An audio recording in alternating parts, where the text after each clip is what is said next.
Welcome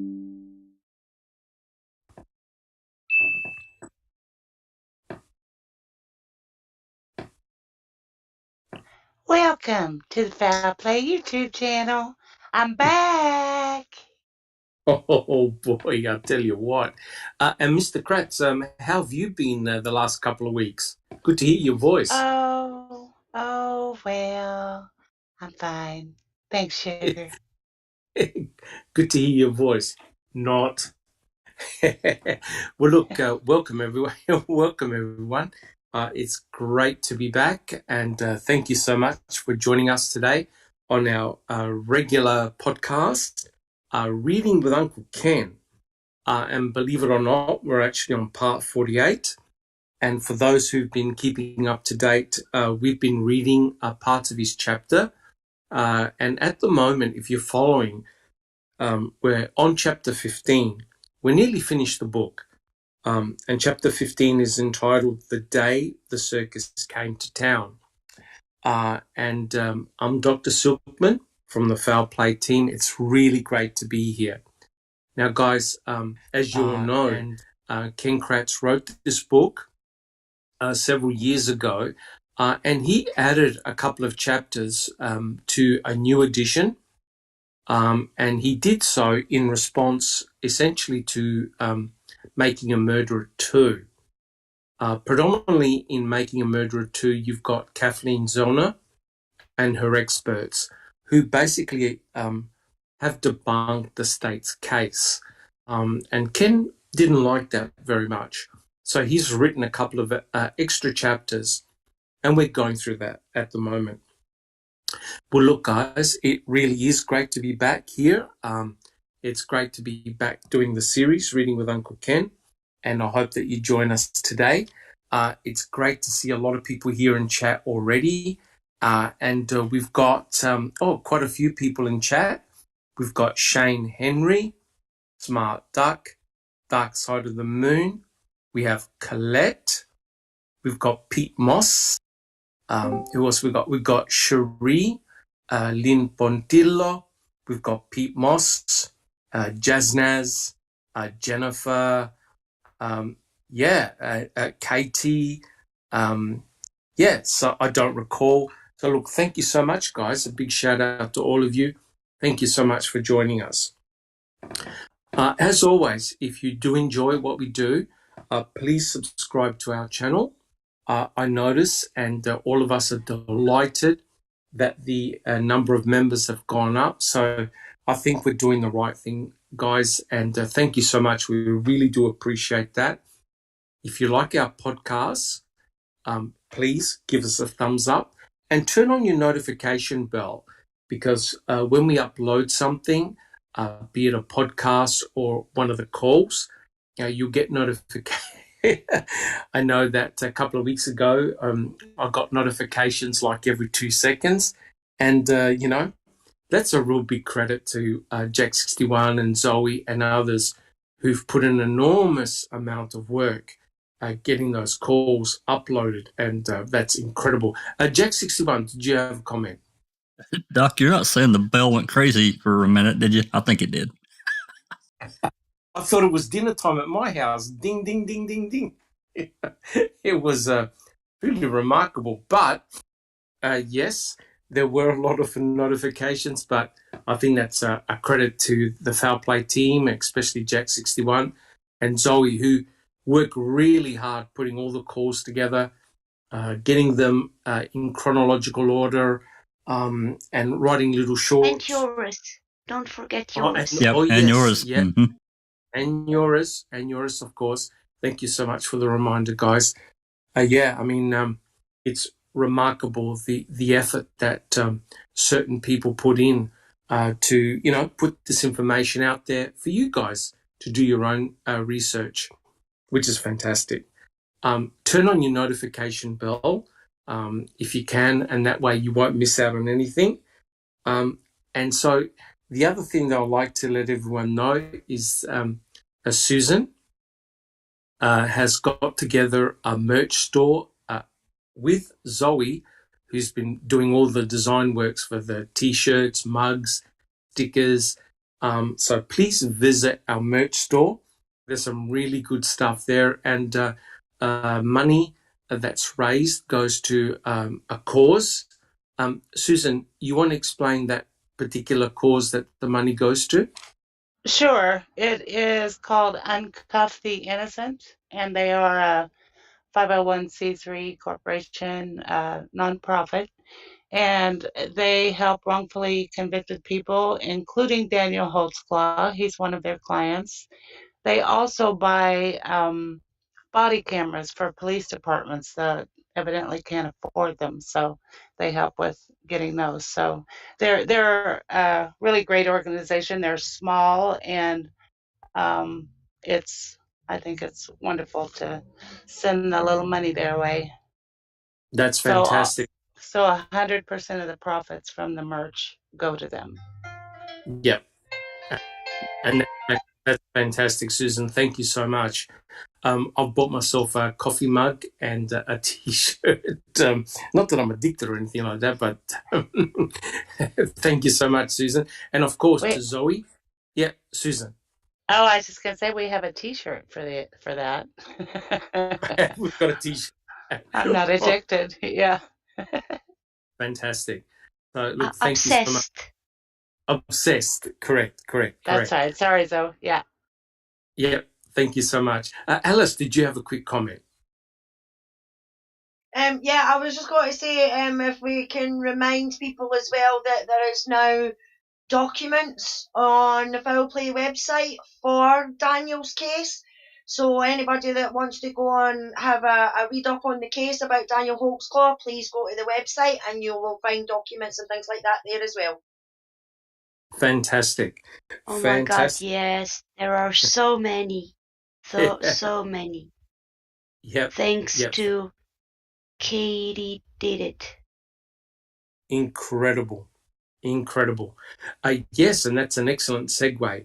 I'd just like to remind everybody, we have a very big YouTube channel where a lot of our work gets uploaded for you guys.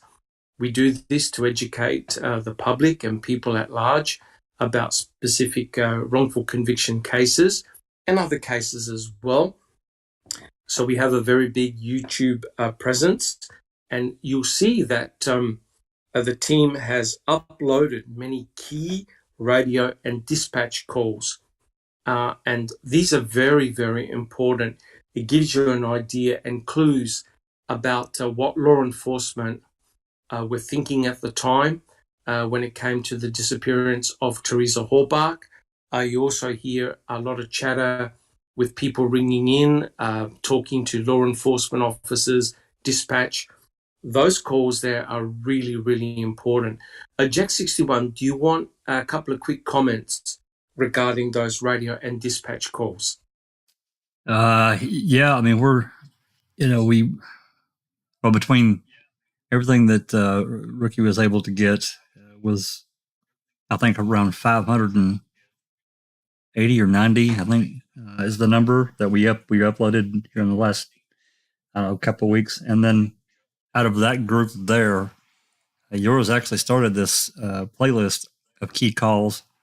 And we're trying to create this list that are mainly shorter calls, or they're segments of longer calls that we know when it happened, or at least really close. It didn't have to be exact, but we're trying to get calls that we know pretty much when it happened and that is relevant or has some relevance to the overall, whether it be talking about someone, talking about, doing something,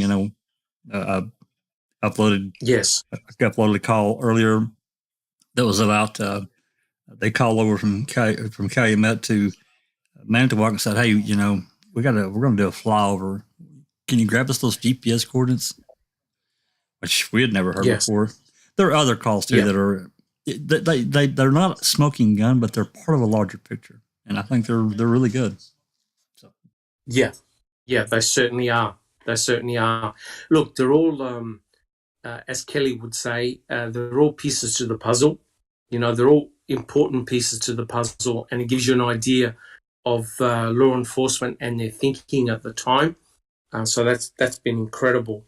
Also on our YouTube channel, you'll find Crime Theory Exchange, which is hosted by Sunshine Christina, where she looks at various aspects of true crime. Sunshine Christina, you want to make any comments on your podcasts? It's co-hosted with Jax and Yes. others as well, because it would not be possible without Jax. Of course. Of course. Oh, no, not really. Just trying to keep abreast of everything. I think that, just to spend 60 seconds on the podcast, I think my podcast is kind of morphing into more of a educational platform for us. Yeah. How to affect change in this justice system, in this social justice, criminal justice for marginalized people. I think we're all becoming more woke on just how indoctrinated we are about a lie in the justice system, and our justice system worked for years, and and we want to fix that, right? We want to make sure. Yeah, we want to make that we can try and do something to change that for the future generations. Yes, and also you get a lot of guests on as well, which has been fantastic. Yeah, we've been blessed to have some very knowledgeable people come on and help educate us, because it's one thing to research this, but when it comes to EDPA and post-conviction work, we really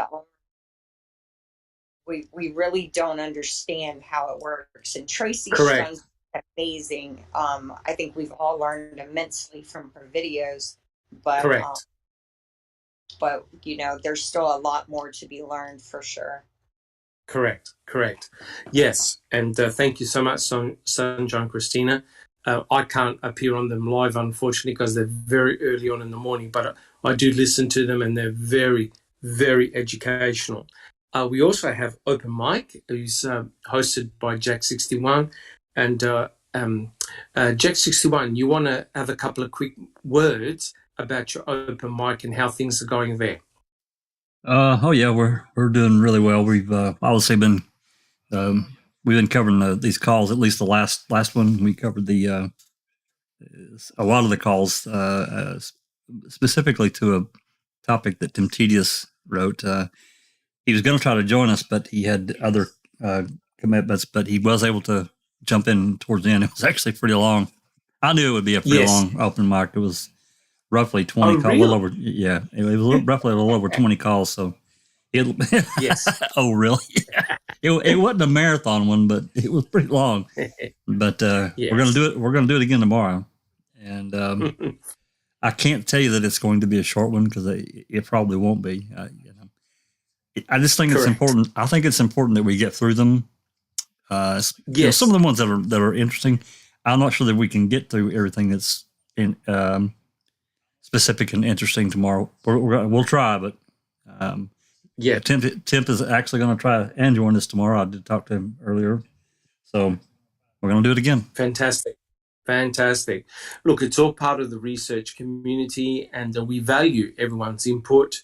And that's great that we can discuss topics like that and hash them out. And you never know how long a podcast is going to go for. Could go for half an hour, could go for 4 hours. It really depends on how things are cracking along. And it's great that a lot of people join us in those conversations, and we can hash them out, which is incredible. I also, just to let everyone know, if you haven't caught it, I also did a series of podcasts on the Garrett Phillips murder, which took place in 2011, my apologies, in Potsdam, New York. And that's a case that touched me really deeply. I did 2 podcasts on that, and we discussed it as a group, as a foul play group, and I learned an incredible amount.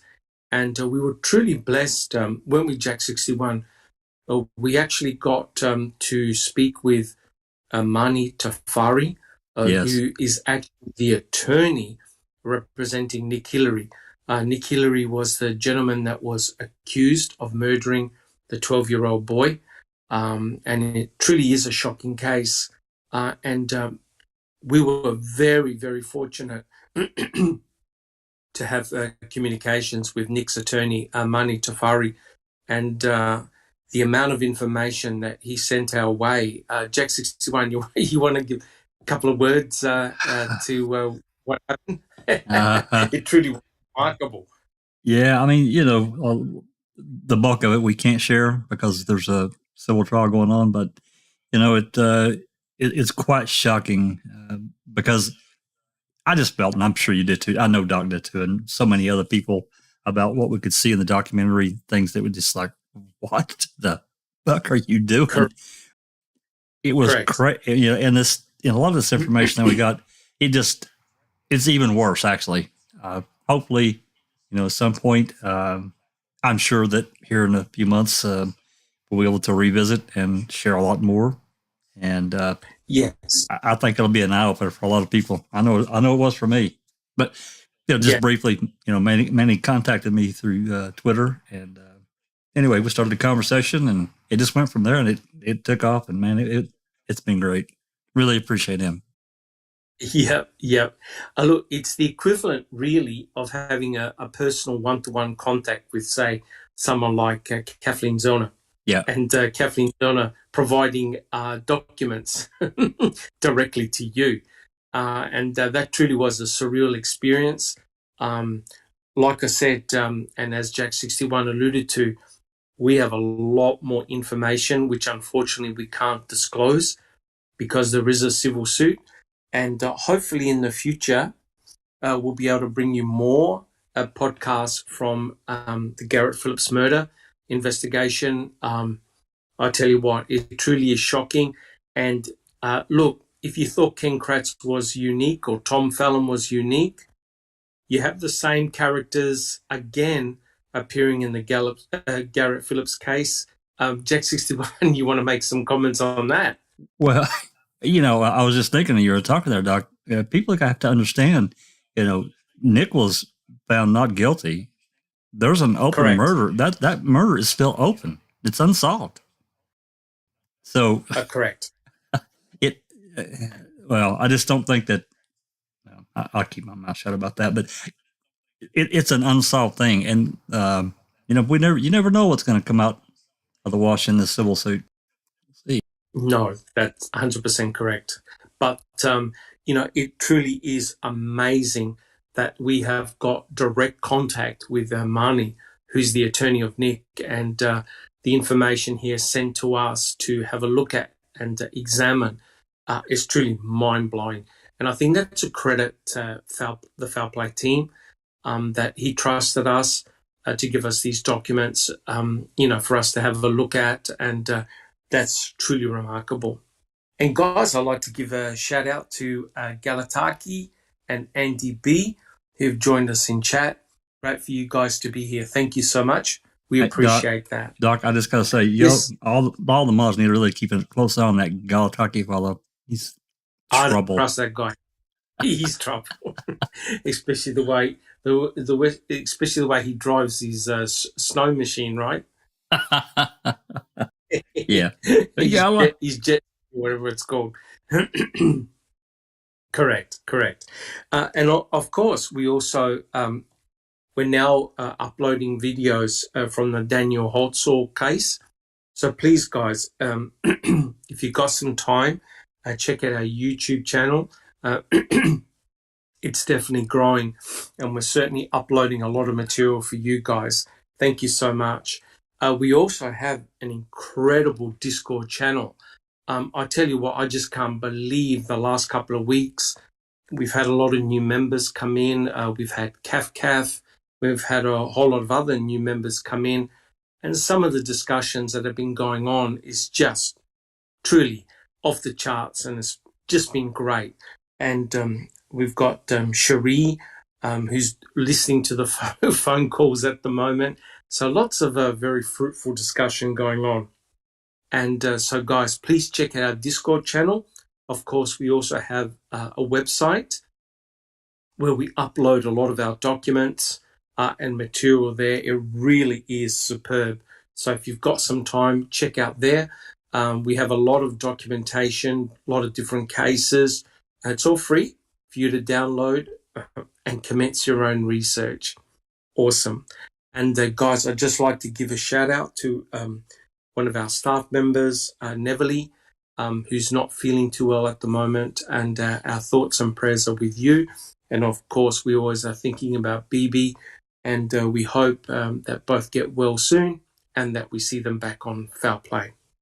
Well, look, thank you so much, guys.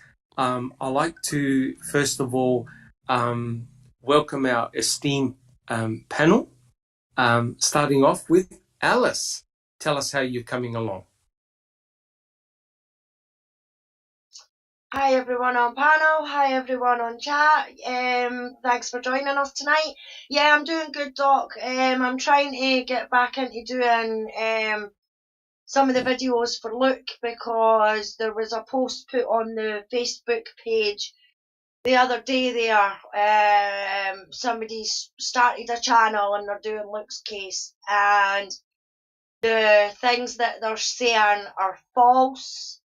No. They're going with the media narrative and facts rather than going on the actual facts. So it really annoyed me,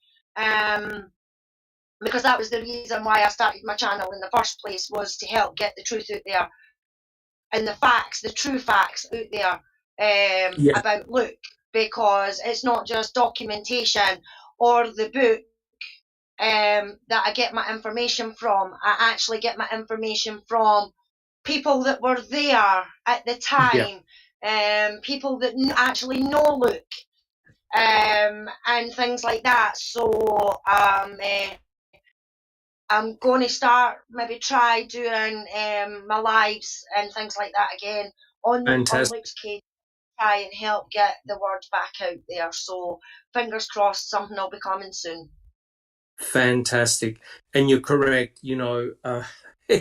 well, just looking at the Garrett Phillips case, which was one of the last cases that I had a look at, there's a huge amount of disinformation out there. And, it's very hard to dig deep and get to the truth. And, you do learn a lot, and you really have to get close to the source. Exactly what you're doing, Alice. Yeah, well, it's not just that, Doc. I mean, there's still a lot of people in the area and things like that still honestly believe that Luke did this crime, Correct. even though there is no evidence to support their assumptions, And as we say, we like to go by documentation and facts, you know what I mean? So if I can bring those facts and the documentation and the facts through speaking to people that were actually there or know them or is involved, is all the better, because it's the misinformation that makes people think otherwise, and it makes me angry that they're prepared to go with the media and people in the area and things like that. With the, somebody will say, oh yeah, well, what about this and this, and they're like, oh I, without actually going into facts. So it annoys me, so I'm going to start doing it again and get the facts out there. Fantastic. Yeah, I mean, if I get a little bit of spare time, I've got to try and get back into that case. That was a true shocking case. Thank you so much, Alice. Sugar, how are you coming along? I'm good, sweetie. Thanks. And I just wanted, working on merch mostly, but I wanted to assure Andy B that I am working diligently on getting those nipple tassels and jock straps. So, keep an eye out. But who's going to order 10 of them, don't you? Yes. You're going to get an order from I do. From Mr. I am. That's right. Yeah, yes. That's exactly right. You're going to buy up the stock. That's. It's going it's going to have a sold out sign before it even goes on the market. Thank you Yes, so it will. Thank you so much there, Susan. You bet, Jack, sugar. Jack 61. Gosh, Doc, I don't really know what I can say after that. I'm rather tongue tied. It's kind of hard to get me there. Correct. Doing good. Been really busy, as everyone's said. Getting these calls. Doing these specific calls. I think it's really important. But I'm not very good at it. I'm slow. I know. Time. Well, I do. I do. I just recognize. I'm getting better at it. As you do something, you get better at it. But this was something that, correct. Basically, yours and Zoe kind of taught me, as it were. And you just kind of have to go in and dive into it head first. So, anyway, been busy with that. I don't know how many more will be coming. There'll be a few more probably coming by this time tomorrow. I'm going to try to turn out a few more. And then yes, got a few other ones that people have asked me to put together that are of a little bit different nature. I'm going to do that too. So I just wanted to put out there that if there are calls out there or dispatch transmissions or whatever that people think are key or relevant, get word to us. Get word to us one way or the other, and we'll try to put something together and put it in that detailed list. Because that key call list is for researchers, so they don't have to. People that are putting something together don't have to go listen to 4 hours of audio to find something. It's there. So, correct. Anyway. Correct. No. Thank you so much, Jack 61. Yuriz, Zoe. That's a huge amount of work and very, very important. Sunshine Christina, how about yourself? Those calls are key to everything. And it's funny, Tim Tedious and I both made a post, and we're still stuck on the first day, just all the lies that are exposed in the first day, right? Correct. Yeah, I think that getting them dated is something that's really going to help to expose just how intentional the lying was from the beginning. And is that enough to get Stephen and Brendan out? I don't know, but it should be. Yeah. Other than that, just working on stuff. I was telling Jax earlier, I have been wanting to get this productivity planner, and that a friend of mine designed and got it. She got her storefront on Amazon, and she's selling it now. And I ordered it, and it came in this afternoon, and I'm so excited because I get to plan my day tomorrow. Awesome. Yeah, so I'll be able to schedule times to work on records requests, plan out my schedule like I was literally at work. Because that's always been able to accomplish more anyway. So correct. I'm looking at that. And other than that, yeah, that's about it. Just trying to stop people from convicting innocent people, right? Of course. Absolutely. Fantastic. Sunshine, I'm not saying you should plan on 4 or 5 hours tomorrow for the open mic, but yeah, yes, on the list to be put on the list. Thank you, Sunshine Christina. And we have Zoe. Hi, everyone. How are things with you? Oh, no. Okay. Just, helping Susan with the merch a little bit. And, well, yeah. Nothing special, just me being me. Thank you so much, Zoe. You put in a huge amount of work. Thank you so much, and we all appreciate it. Susan, do you have a comment? Yeah, I just want to say Zoe is just doing fantastic on the artwork for the merch. She's doing a great job. And she learned a new skill also at the same time. Yeah, amazing. Look, we are very blessed at Foul Play. Zoe's an incredible artist. She's also a very, very talented singer as well. And she uses her craft. She devotes her time to all the I would things that like to you change the topic. Thank you. Let's go to reading with Uncle Kratz really, now. Yeah, really. would make me Okay, more comfortable. okay, okay. Thank you so much, Zoe. No Okay. problem. All right. Well, look, guys, my name is Dr. Silkman, and I'm from the Foul Play team. And what we'll do, we'll actually start the podcast proper. Big shout out to Mystic Jinx, who's joined us. Also, Kelly, she's here as well. Thank you so much, guys, for showing up in our chat.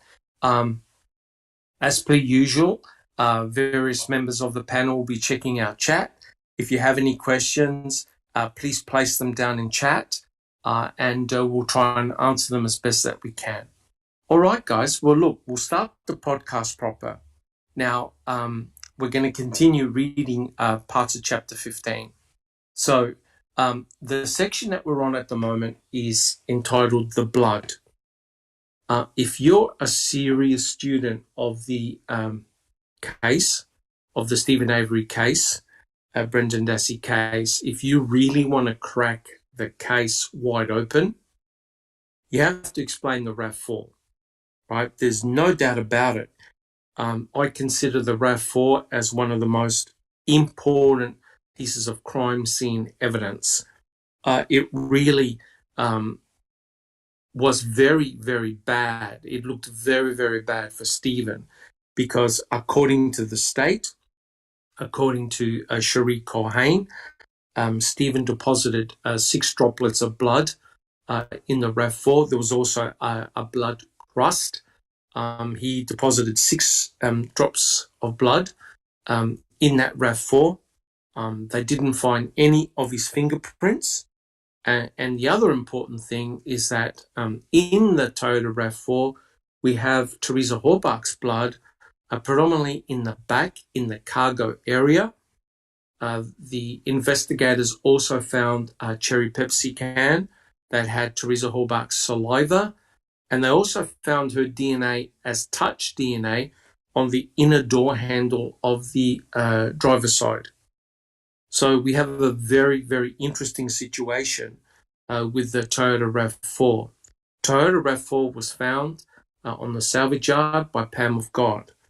So there's no doubt that the blood in the Toyota RAV4 really, really nailed Stephen. We've got to, if you want to crack this case, you need to explain how the blood got there. Now, if you look at the way the blood was distributed in the RAV, it makes no sense whatsoever. There's a lot of problems with the way the blood is present in the RAV. We have a lack of Teresa Horbach's blood in the front of the RAV, which means that she couldn't have been shot or injured while she was in the driver's seat because there's a lack of her blood at the front. There's also another huge problem, and that is there's a lack of Stephen Avery's blood at the back of the RAV. Now, why is this so ridiculous? Well, if he's doing all this chopping, cutting, mutilating, attacking, stabbing, you would expect that Stephen at some stage would have injured himself and cut himself open. So he would have been actively bleeding. But what you don't find is Stephen Avery's blood at the back of the Toyota RAV4. And according to the state, both him and Brendan loaded Stephen Avery, loaded Teresa Horbach in the back of her own RAV, right? So if he was actively bleeding, one would expect to have found Stephen's blood somewhere in the back area, the cargo area of the Toyota RAV4. You don't find that at all, right? So that immediately starts to look very suspicious. So what you've got is a clear delineation. You've got Stephen Avery's blood at the front of the RAV4. You've got the victim's blood, Teresa's blood, predominantly at the back of the RAV. Now, guys, were there pools of blood? Did anyone find pools of blood in the RAV4? Anyone from the panel? Jack 61. Absolutely not. Yeah. No Now, pools of blood anywhere no, on the property. that's 100% correct. Alice, I was just going, as Susan took the words right out of my mouth, there was no pools of blood found anywhere. correct. A human body, an adult human body contains liters of blood. And as you know, if you cut yourself and just bleed for a couple of minutes, it looks like a crime scene. You leave blood everywhere. You can imagine if you exsanguinate someone by chopping them up, you're going to have potential a lot of blood absolutely everywhere. There was no blood. No blood was found. Ken Kratz gave the impression that there was pools of blood in the back of the Toyota RAV4. There wasn't any. And what is incredibly suspicious, Susan, do you have a comment? He did not just give that impression. He actually said it. Pools of blood. That's correct. He tried to give the impression that there was a bloody murder scene that had occurred in the RAV4 and there was blood absolutely everywhere. There wasn't. But what's remarkable, guys, is the lack of blood in the back of the RAV. And it appears that a mat is missing, because if you have a look at the photographs of the Toyota RAV4, you can see that there's a mat that's missing. The carpet looks like it's been pulled up, and there's a lack of blood in the back of the RAV. That's pretty unexplainable when you think that allegedly Teresa Horbach had been stabbed, had her throat cut, potentially was shot 10 times. It truly makes no sense. There's big issues with the blood, the way the blood is distributed in the RAV. Also, what you don't find, Alice, do you have a comment? Mystic Jinx in chat says, I still want to hear Kratz's explanation of the big drop in the back door frame. Does he ever explain that one? No, he doesn't. And that's a really interesting point. Now, I know that Kelly has done some simulations where she's used her own blood from a dropper, and that's a solid amount of blood that's on that back door frame, which means that whoever bled or whoever dropped the blood, it was a solid blood droplet, which means that if you're actively bleeding, you are dropping a lot of blood.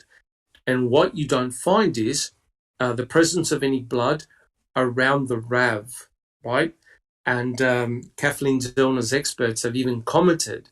I remember Stuart James and the other forensic experts saying, you can't connect the dots.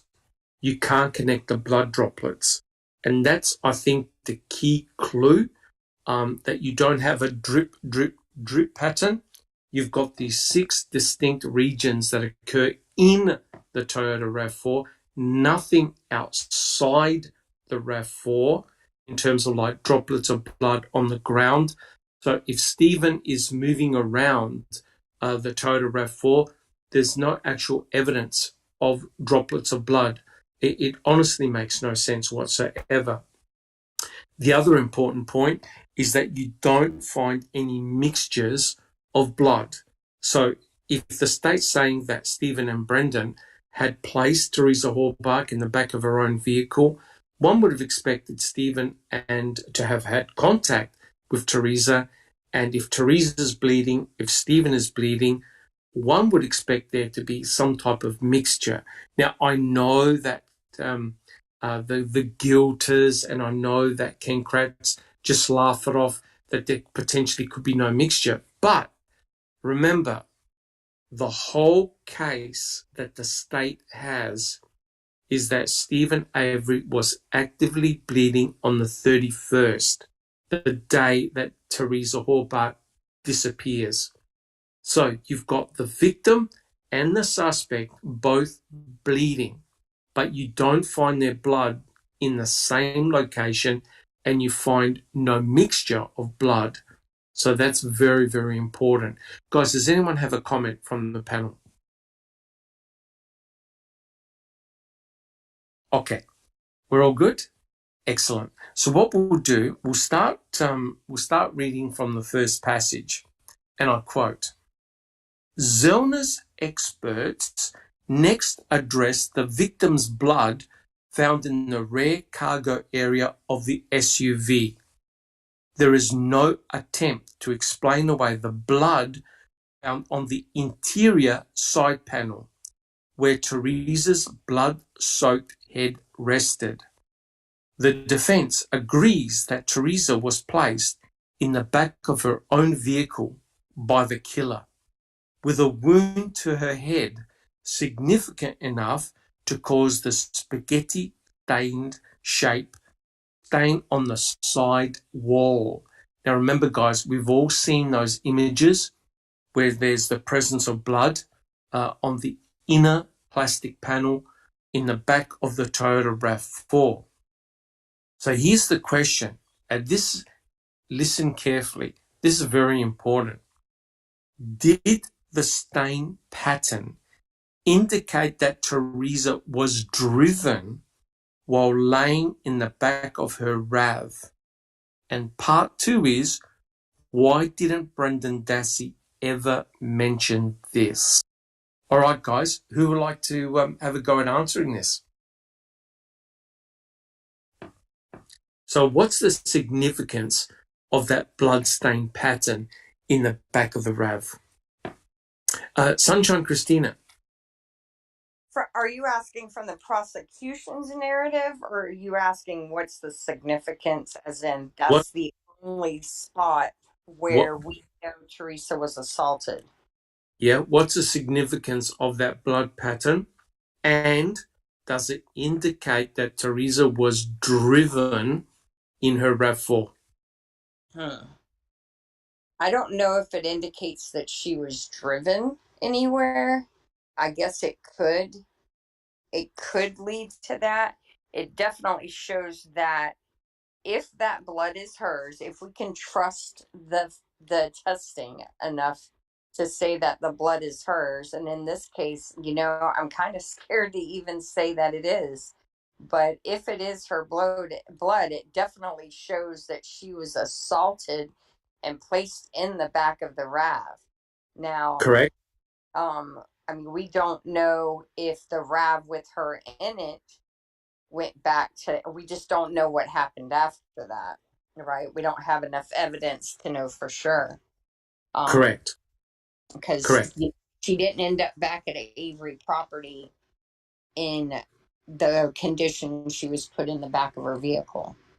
Oh, correct. Her cremains essentially came back to the salvage yard. But the reason why I asked this question is if you have a look at the blood on that panel, it's almost like a person's head has been rolling and moving. The blood isn't in one spot. It's a smear, right? Jack 61. Well, yeah, I would agree with that. But something that, to me, is significant that Mr. Kratz left out, and that's the blood pattern on the back of the cargo door. Yep, we're going to we're going to discuss that in a minute. That's very, very significant. So, could Teresa have been potentially driven somewhere in her RAV? Is there any evidence of that? Jack 61. I'm not savvy enough, I guess, from a forensic standpoint to say for sure. I think there's a potential of that, clearly, but I don't know. Thank you, Jack 61. Susan. I think just the fact that the blood is back there means that she was put into her vehicle after she was injured. And surely it was driven somewhere by someone. Okay. I don't think somebody just put her in there and then took her right back out. Right. It doesn't make sense.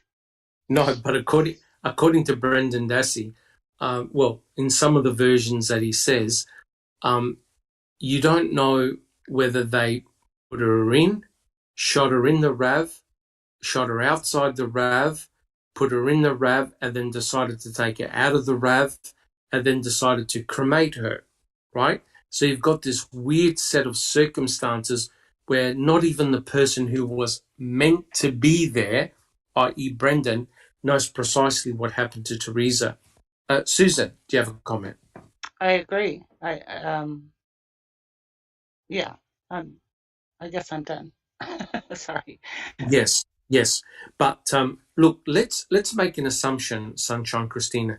Let's make an assumption that that is indeed Teresa Hallbach's blood. Okay, let's give that assumption that that is indeed the blood of the victims. Now, if you have a look in that vehicle, the mere fact that you have blood means that Teresa Hallbach was bleeding from somewhere, right? So we know if the cranial bone fragments are indeed Teresa Hallbach's, and I suspect that they are, we know that she received at least 2 gunshot wounds to the head. According to Brendan, she was stabbed in the stomach, and she was also had her throat cut. If you have a look at the amount of blood that you see on that plastic panel, is that indicative of someone being shot in the head, had their throat cut, and their stomach slashed? Who would like to comment on that?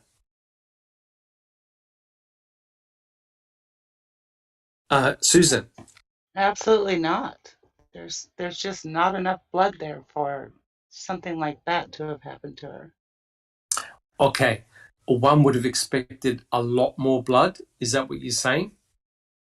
Absolutely. Yeah. Yep. I agree. Panel, does anyone else agree with that? Would have you expected to have seen more blood in that RAV? Alice? Yes, definitely. But not just only in the RAV dock.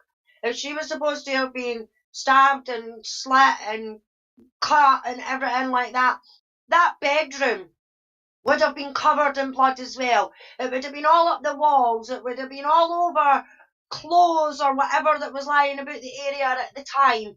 If it happened in the garage, it would have been all over that bloody garage. You know what I mean? There is just not enough blood to say that, in my opinion. Correct. When Jody Jones was butchered, can you make the comment, was there a lot of blood at the scene? Alice? No. There was some blood at the scene, but the way she was cut, apparently, you know, it wasn't like arterial spray sort of thing, but there was some blood on the wall, there was some blood on branches, there was blood on her clothes, so there was some, but she lost a lot amount of blood, but they didn't investigate the area properly. Yes. And they also moved her body. Yes, they from did. where she was first positioned, you know. So I don't think the area actually got specifically investigated for the amount of blood, because, as you say, the body has got at least 5 to 6 litres of blood in it. And Jodie lost that amount of blood. So whoever killed Jodie would have been covered in blood. Yes. Yep. Correct. But the point that I'm trying to make is there was the presence of blood. What is disturbing here, guys, is the absence of blood when one considers the injuries that apparently Teresa Hallbach had sustained, right? You don't find that, and that is rather disturbing. And I think it is giving vital clues to what happened to Teresa. Alice, do you have a comment, a quick comment? All good? Okay. Jack 61. You know, Doc, I think that, and I catch myself more often now than not, the cargo mat. And I say the cargo mat and talking about this because I'm thinking about, again, we're talking about the back of that RAV. If she was back there and she's been shot, you know, twice, regardless of any other injuries, a head wound, there's going to be blood everywhere. But Correct. I'm thinking about Uyghur's testimony, and he's like, well, you get stabbed or something, you bleed inside the body. It doesn't really come out. He's making, Correct. I don't know. I guess maybe there's the potential for that, but I think it's really pretty rare. But nonetheless, I think that I believe that I suspect that the cargo mat that was back there was covered in blood. That's my suspicion. Correct. And she well could have been wrapped in a tarp and driven somewhere. So I think it's the lack of blood that's a real concern.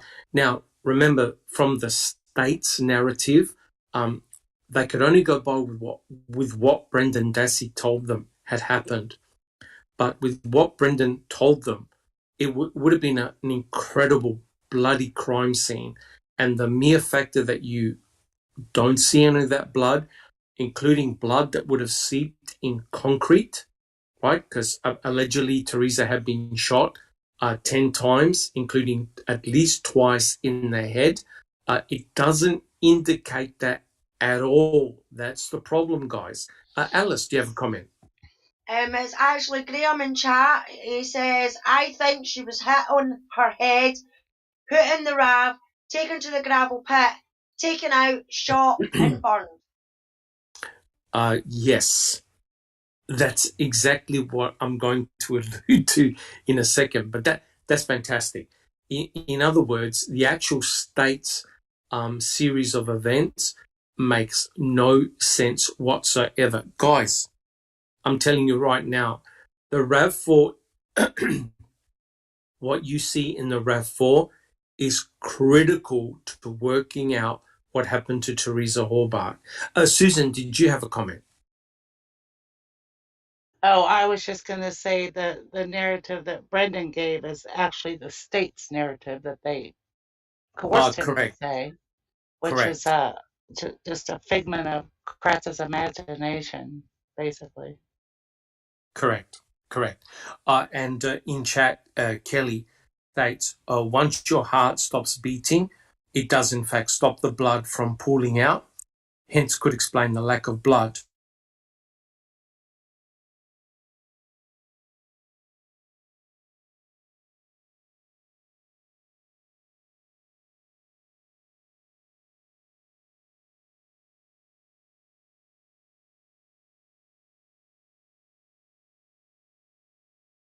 Did we lose Doc? I think we did lose Doc. That's weird. It is strange. Maybe he lost his internet. Well, he said that there was a small earthquake there before we went live. Oh, Are you serious? Yeah, seriously, it wasn't. He said it wasn't very large. I mean, it wasn't like anything massive, but Wow, that's crazy. it is. yeah. Well, We'll give him a minute. Thinking about the back of the RAV. We're left with these impressions and these photos because it's all we have. Basically the back of the RAV, the cargo area is relatively clean if you think about somebody that's been shot, stabbed, whatever. And I understand what Kelly's coming from, and I've heard this before, from people that know, and she would know. She's a nurse. She's around it. Heart stops pumping. There's no more blood. I mean, there might be a little bit of seepage, I guess, but you're not going to get that forceful action of blood pumping out of the wound. But I still think that, it's hard to say because we don't know for sure in what condition she was in. What condition she was in when she was placed in the back of the RAV, right? Yeah, come to think of it, TJ Anderson in chat, welcome TJ, says, if she was shot in the head and moved in the RAV, why was no brain tissue found in the back along with the blood? and see, that's what I was just thinking. I witnessed someone getting shot in the head, and brain tissue went everywhere. And whatever that splatter is on the rear gate is, in my opinion, if that's her blood, that's what took her down, right? Yeah, whether it killed her or not, right? She's definitely was probably seriously wounded. Yeah, I don't think she was shot. I think, or let me rephrase that. If Are she we was shot, I don't think are she we was back? shot at the time. Oh, It there was you are. it was just you, Doc. We're all here. It was just you. Is it just me? Sorry, guys. You're Sorry, that fine. must be the No. Yeah, that's what we It were must- talking. Yeah, that's what we were talking about. We were just carrying on conversation, giving you a few minutes. Oh, okay. Yeah, sorry, guys. Keep going. Keep going. Sunshine. No, we were just talking. I was saying I don't even know if I believe if she was shot, to be honest. I think, or shot at that time. It's I mean, if we go with the narrative that she was shot, I don't think that blood spatter is from a gunshot. I think she No, was it's not. struck in the head, knocked out, put unconscious, taken from what these calls look like. Maybe she was struck in the head, knocked unconscious around the Zipper residence, placed in the back of the RAV, then taken to a secondary location, perhaps Xander Road. I mean, why else would they have that roadblock? That Very only, interesting point. yeah, it's just, and it was on the 6th, and then the next day is when things start appearing on the property. So it makes you wonder if they didn't have a crime scene staged somewhere else. But don't forget about that call. That guy called in the following day. He'd been geocaching, and out that remote area there near Mike O's, it's like there's a whole lot of blood there. Yeah, very, very interesting. But guys, I think we've got an opportunity here to disassemble, which is exactly what Kathleen Zona did, to disassemble the state's case. So if we take this approach step by step, we can, and I agree with you, Sunshine Christina, there is no way that Teresa Horbach was shot and then placed in the back of her RAV. I think she was attacked, bludgeoned with a metal object, and we'll talk about this in a second, placed in the back of her RAV and driven somewhere, right? Which is not the state's narrative. It is not what Brendan Dassey said, right? And you're correct. What Brendan said is the state's narrative, right? From a coerced confession. So if you look at the total RAV4, it doesn't make any sense that someone had been shot 10 times, placed in the back of the RAV. It makes no sense for Stephen or Brendan to place Teresa Horbach in the back of a RAV, take her out of the RAV, shoot it 10 times, and then bring her to the fire pit. The question is, why on earth would Stephen and Brendan ever place Teresa Horbach in the back of her RAV? Jack 61. No way. No way. Didn't happen. Correct. So I think we can work out a possible scenario of what actually happened to Teresa. But the important thing is this: the blood splotch that you see in the back of the RAV, is it possible that it was due to her head rolling or moving against the plastic panel, indicative of being driven? Now, one thing for sure, Brendan never states that they placed Teresa in the back of the RAV and drove the RAV while she was in it, right? The mere factor that there's a lack of blood indicates to me that either Teresa was wrapped in the carpet or a tarp, and that carpet or tarp was then subsequently removed.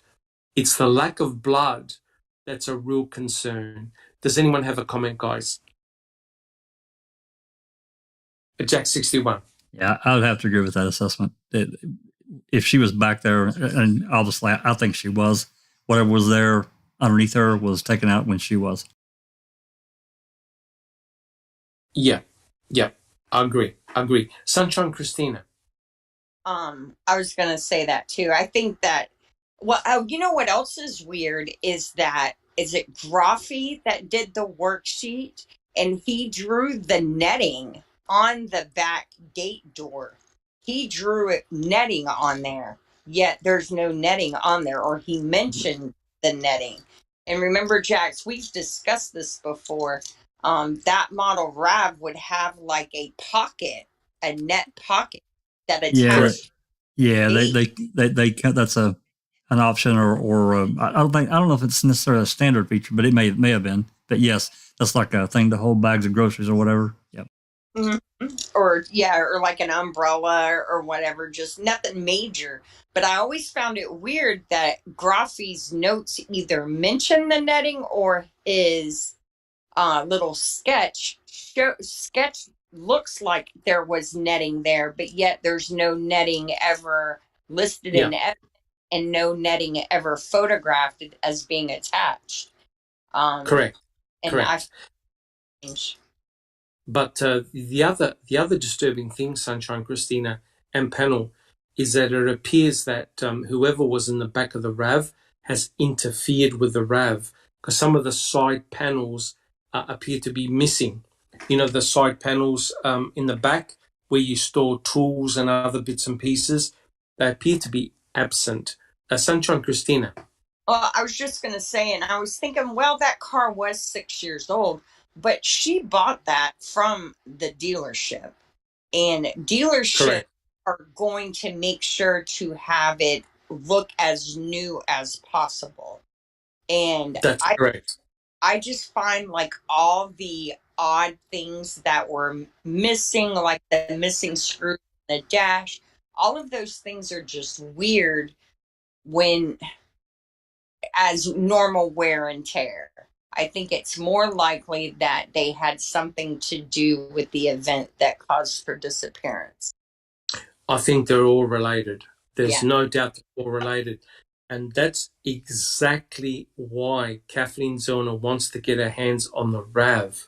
Now, guys, all I want is a yes or no. Do you believe the RAV still exists? Alice?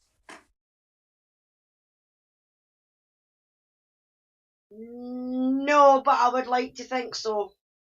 Okay. Okay. Susan? I'll just say that I hope it does. Jack 61? Doubtful. Sunshine Christina? They got rid of the bones, they got rid of the RAV. Yeah. I reckon the only thing that's left of the RAV is they probably took the panels.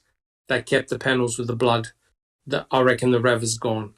Look, there's no doubt the most important piece of crime scene evidence is the RAV4. And that's why you need a series of independent experts to go through it and reconstruct the crime. The crime can be reconstructed, right? I'm 100% confident that the crime can be reconstructed. And what the biggest clues is not the distribution of Stephen Avery's blood, and I put that in inverted commas, because that looks very suspicious. The clues are where you find Teresa's blood and where you don't find Teresa's blood, right? So you don't find Teresa's blood in Stephen Avery's garage. If Teresa had been attacked, either with a blunt object, had been shot, stabbed, cut, dismembered, you're going to find blood absolutely everywhere. Yes, you can clean it, but you can't prevent luminol from detecting where it's been cleaned. You're not going to be able to stop blood that's been seeping from a human body to go in concrete. And correct me if I'm wrong, Jack 61, but didn't they jackhammer an entire strip in the garage, take all the concrete pieces? Did they find any blood from Teresa Horbach? Not one drop. Not one drop. Okay. Would you strike that as rather odd or unusual? I would strike it as completely unlikely. Yeah. Yeah.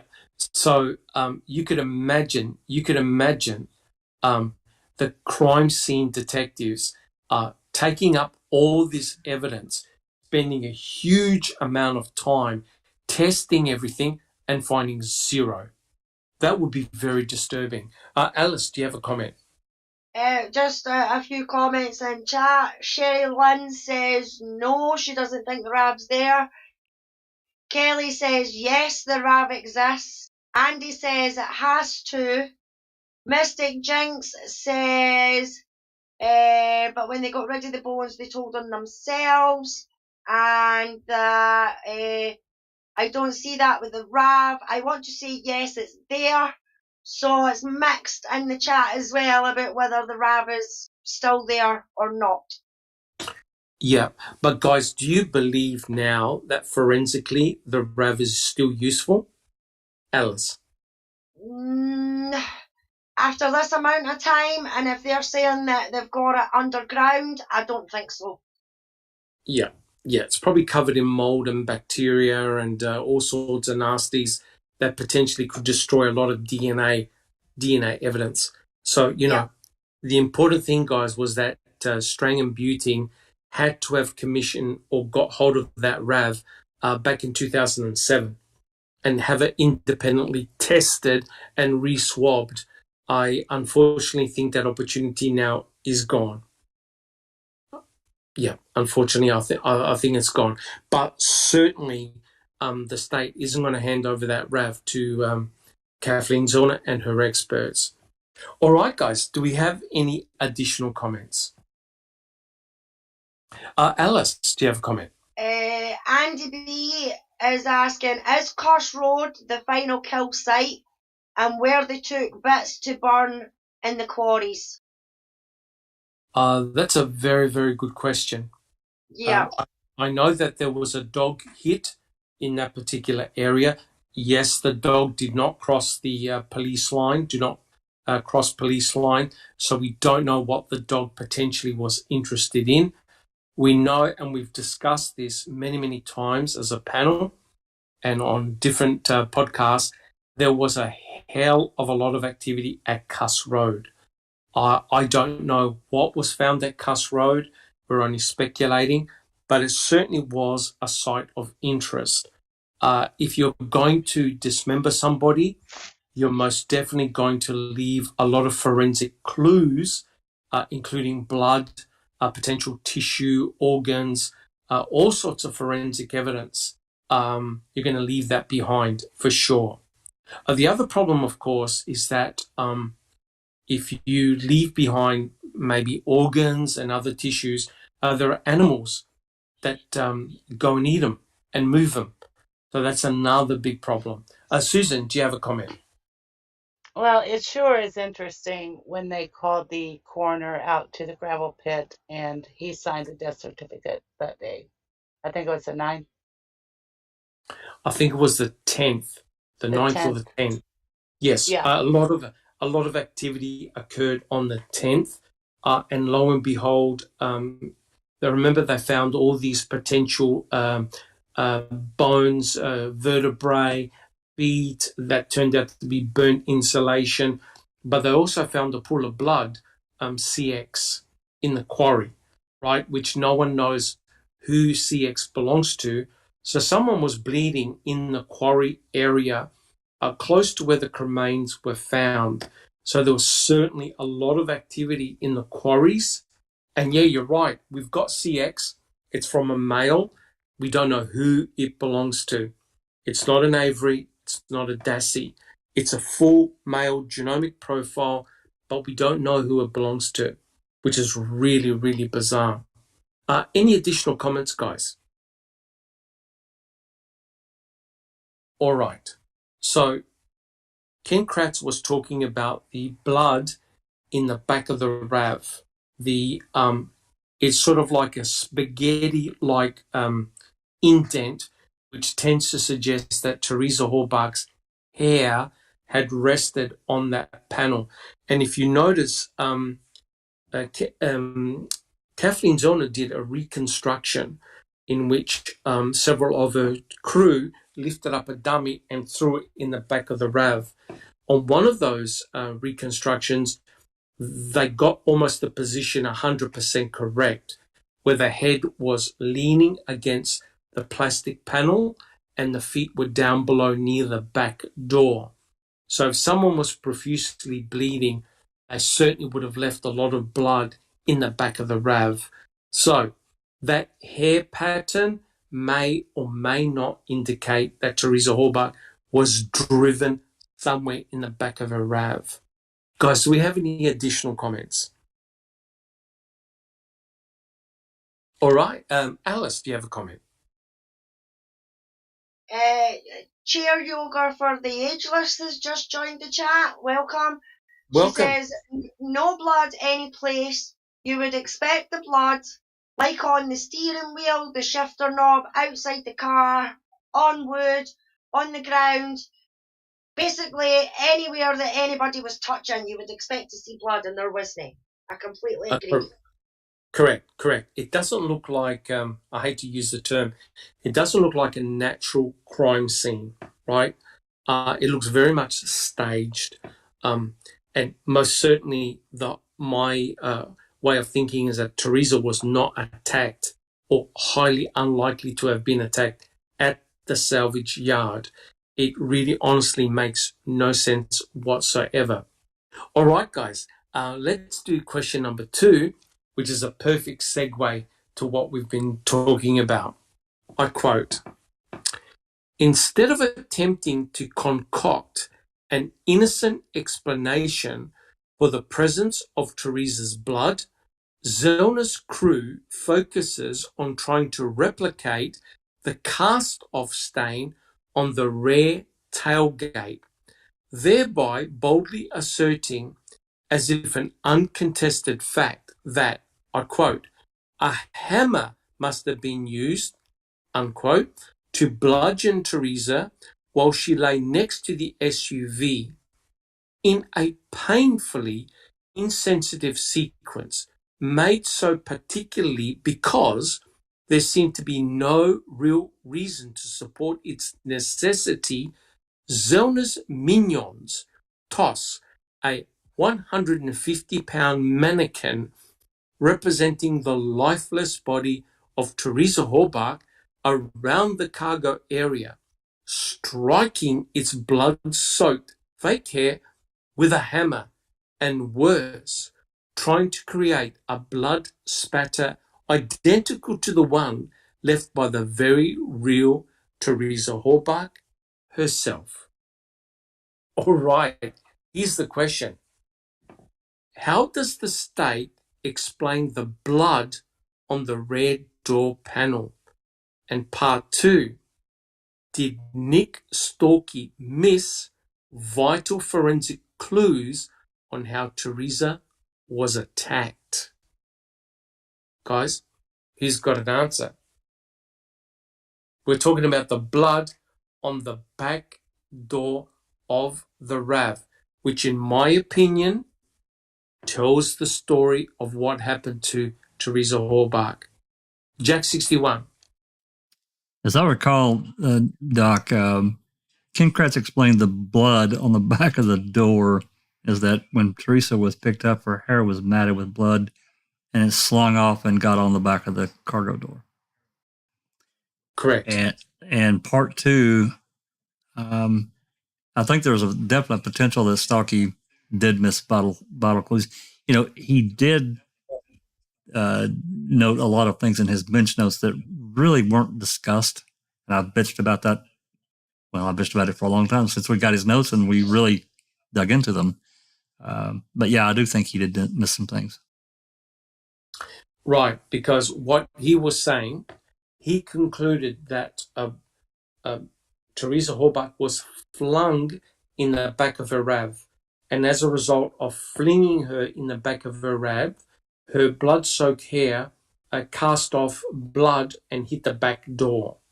Susan, do you have a comment?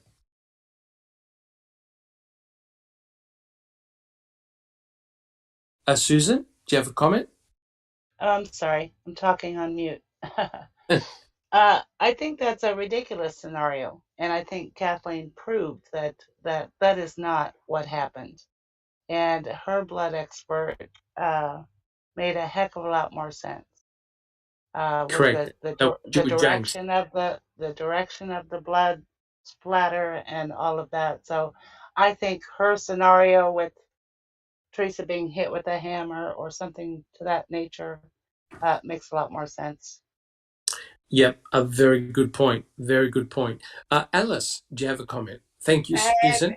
Kelly in chat says, actually, in my opinion, blood spots were put there to tell a story, but it just doesn't have a natural flow. And then she goes on to say, ignition stain was to show the key connection back to panel stain, to show he was in the back putting seats down, seat fabric stains, that he sat in the RAV or leaned in the RAV. For me, they didn't paint a narrative he drove and bled. They tried to show he bled after it was parked somewhere. Yep, that's exactly what Ken Kratz is trying to state. Because he knows that if you're actively bleeding, you're going to leave blood on the gear shift lever, on the brake handle, on the steering wheel, everywhere. And the blood panel, the blood droplets in the RAV doesn't indicate that Stephen Avery was in a driving position. But then it doesn't make any sense that if he was actively bleeding, why would there be blood near the ignition switch, right? And if that's the case and he's actively bleeding, then he would have also actively bled on the key and on the key fob. What you don't find is any blood on the key or the key fob whatsoever. And he would, let's have a look at the scenario that Stephen Avery drove with Brendan Dassey, drove the RAV4 down to the pit area. So he's actually driving in the vehicle, right? Because he's the one that brought it down there, which means that he's got to touch all those components, right? The RAV4 didn't get there by itself. So that meant that Stephen had to have driven down there.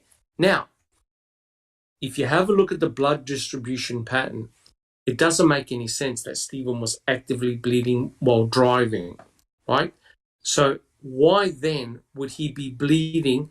Well, Teresa Horbach's not in the RAV, right?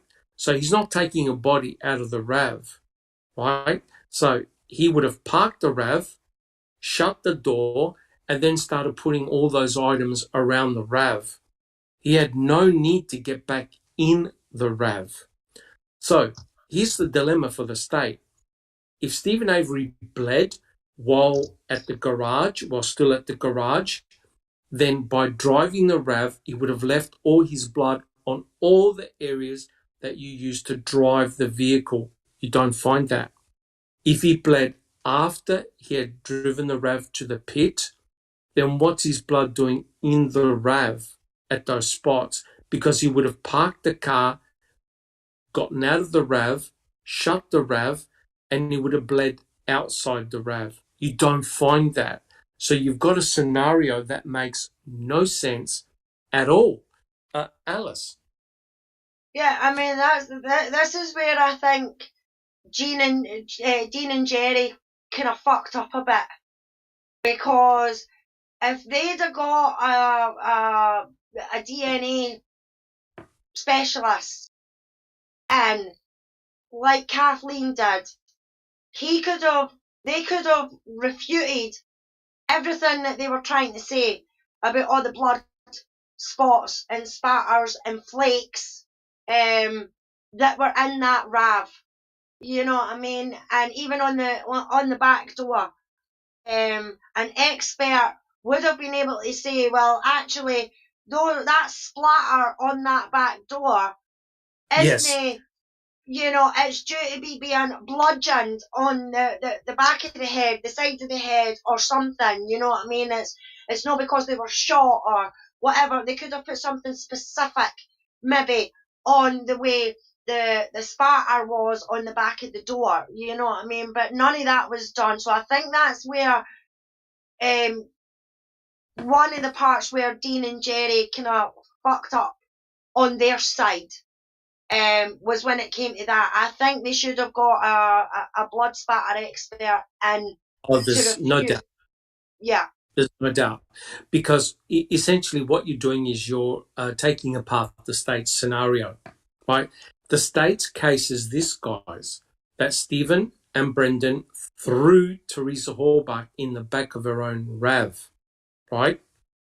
So the blood spatter on the back door panel indicates a different story, right? And what Stuart James adequately proved was that if you're thrown in the back of your RAV as a result of blood coming from your head and blood being on the end of your hair, the direction of the blood goes from left to right. In other words, it leaves a tail. So therefore, it shows the direction in which that person had been flung. There's one huge problem. If you look at the blood distribution pattern on the back of the RAV, the door, the blood is perfectly symmetrical with some drip down patterns, which means that the blood, the cast off blood, was not from some hair being or a person being flung in the back of their RAV. It's blood that came off at a 90-degree angle, right? That's an incredible, important clue. Alice, do you have a comment? It's Kelly in the chat. She says what Jerry needed to do was step one, most important step, get an independent test on those RAV spots to determine it was definitely Stephen Avery's blood. We have only ever had it confirmed by Scary Culhane. Yeah, that's absolutely true. And as she says, every test thereafter was based on her swabs that she controlled and she distributed out. And I completely agree with what Kelly's saying there, is we've only got it on the state's narrative that this blood is Stephen's. That's 100% correct. And I believe the person at the very heart of the setup is none other than Cherie Culhane. Think about it, guys. As Kelly eloquently put, we've actually got a picture of the door now up. Thank you so much, Jack61. That will explain a lot. We've only got Cherie Culhane to say that Stephen Avery's blood. That blood could well be the killer, right? In other words, it's not Stephen Avery's blood whatsoever. The whole thing was a setup from the word go, because all the swabbing was done by Cherie Culhane. She also swabbed Stephen Avery's Pontiac Grand Am. She also knew all the results. So she controlled the swabbing. She also controlled the results. Wouldn't it be funny if the blood in that RAV4 actually is the same that belongs to A23, right? We'll talk about A23 in a minute. So in other words, you're provided this ruse that the blood in the RAV actually belonged to Stephen. It could well be belonging to somebody else. We've only got Cherie Culhane's word for it. And I agree 100%. That blood needed to be independently tested by another laboratory. No one from the Wisconsin State Crime Lab. Alice, do you have a comment? Oh, no. I didn't realise I was still on mic. Sorry, Doc. Okay, so here's a couple of very important points. One, the blood is at the wrong angle. The blood droplets are at the wrong angle. They're being hit at about 90 degrees and they formed a circle, which means that the blood has been flung from some type of object. Let's assume that Teresa Horbach was behind her RAV, standing behind her RAV, and the door is opened at 90 degrees. It appears to me that what has happened is that she was struck in the head, fell to the ground, and was repeatedly being struck by a metal object. If you have any blood that's on that metal object and you're striking her repeatedly on the head, you're flinging the blood behind you. And here's the clue. Kathleen Zellner's experts actually showed that the blood droplets on the back door were concentrated in the left-hand corner. In other words, there was a high concentration of blood droplets near the bottom of that door. It wasn't random throughout the entire door as if it was sprayed on. It was concentrated and focused more towards the bottom left-hand corner. And Stuart James worked out by the angle of the blood droplets that Teresa would have been about 12 to 15 inches from the ground. So she was either in a kneeling position or on the ground being struck from behind using a metallic object. When they did the reconstruction, they were able to reproduce what you see on that door panel. When you try and fling somebody's into the back of the RAV, the blood has a tail on it pointing from right to left, the direction where the body was being flung to. So that door there exonerates Stephen and Brendan. That exonerates them both because Brendan never ever mentions that they attacked, bludgeoned Teresa Hallbark with a hammer or some type of metallic object and cast off her blood. That door, that pattern you see there indicates two things. Teresa Hallbark was attacked behind her own RAV4 and by a metallic object.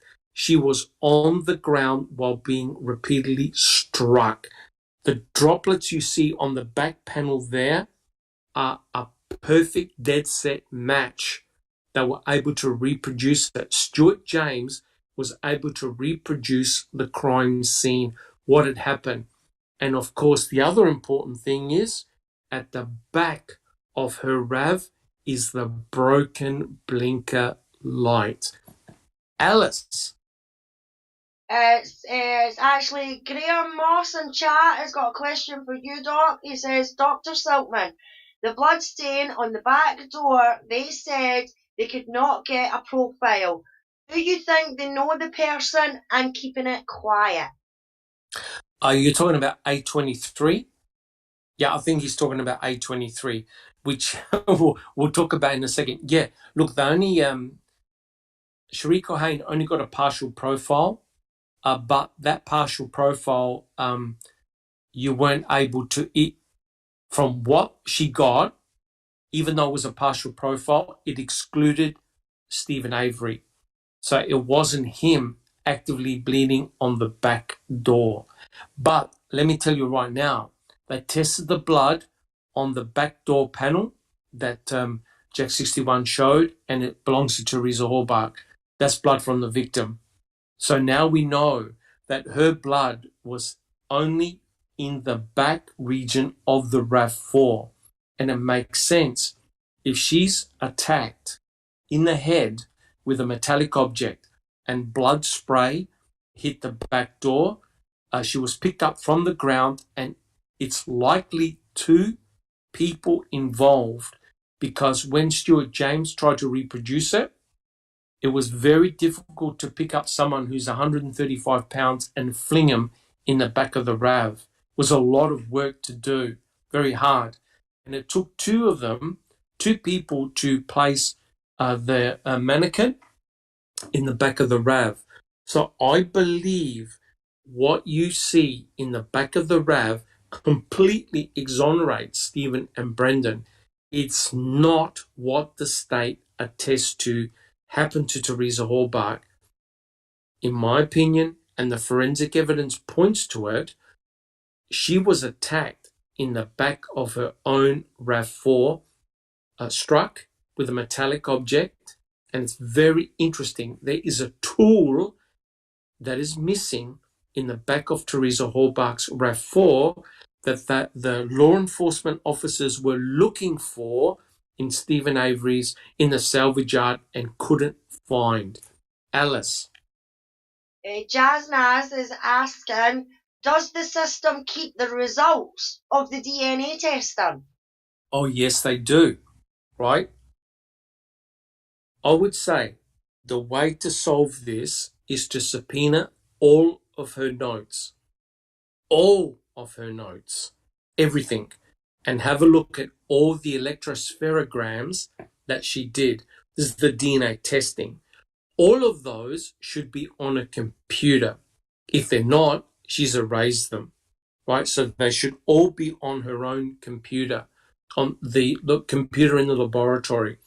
They're going to provide vital clues as to who A23 belongs to. Alice. Could you actually FOIA that type of stuff though, Doc, with it being, like DNA? Could you actually FOIA and ask for Sherry Culhane's analysis? You have to. I don't know whether Sherry Culhane has actually written documentation. We've got her reports, but we don't have the raw data. You need to look at the raw data to work out who A23 belongs to. This case can be solved. It can be solved, guys. They're not supplying any information to Kathleen Zellner and her experts. They're doing it deliberately. Yeah. We can solve... Anthony House is asking, where's the fingerprints from the wheel cover? Now, with the fingerprints, I'll get to you in a second, Sunshine Christina. With the fingerprints, there were definitely prints on the back wheel cover. The problem was they were smeared and provided no information. So you couldn't get any information from those prints. And someone had mentioned in the chat, Stephen Avery didn't leave any fingerprints in the RAV4 or outside the RAV4, which is pretty ridiculous when you consider that he was actively bleeding and touching things in the RAV. And so there's no fingerprints from Stephen or Brendan, but there were 8 sets of prints that were identified. No one knows who they belong to, right? So no one knows whose fingerprints are in or on the RAV. They're not Stephen's, they're not Brendan's. And we have blood on the back door of the RAV4, A23. We do not know who was actively bleeding and leaving their blood on the RAV. So they're mysteries. Sunshine Christina, do you have a comment?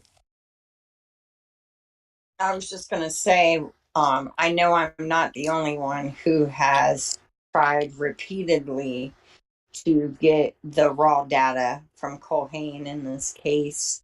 The problem is the DCI is controlled by the DOJ, and the Department of Justice is run by attorneys who love to argue and write things like the balancing test has been weighed and you are wanting. When reality is all of this information should be readily available, but yet they pick and choose what they want to give us. So, but all we can do is keep, is a lot time to argue with them, because I think a lot of it has to do with just not giving up.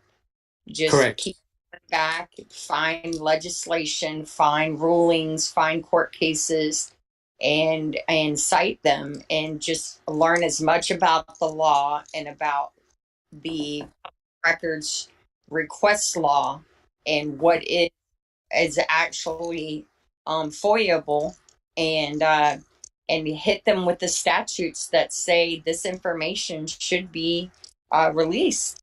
I mean, I'm not, and I know there are plenty of others out here that aren't either. Correct. I mean, look, if I got access to those electrospherograms, I'll be able to tell you exactly what's going on. There's no doubt. Because when you run an electrospherogram, in order to get a genomic DNA profile, you get peaks, right? And what happens is you can actually set a limit whereby if a peak is so small, the computer ignores it. But even a tiny peak can potentially provide information in terms of you may know what the genotype is, but because you've set a limit, those particular peaks are cut off. So they're not included in the data. However, it'll give you clues as to potentially who that individual may be. So even if you got a partial genomic profile, what you do is you put it in CODIS.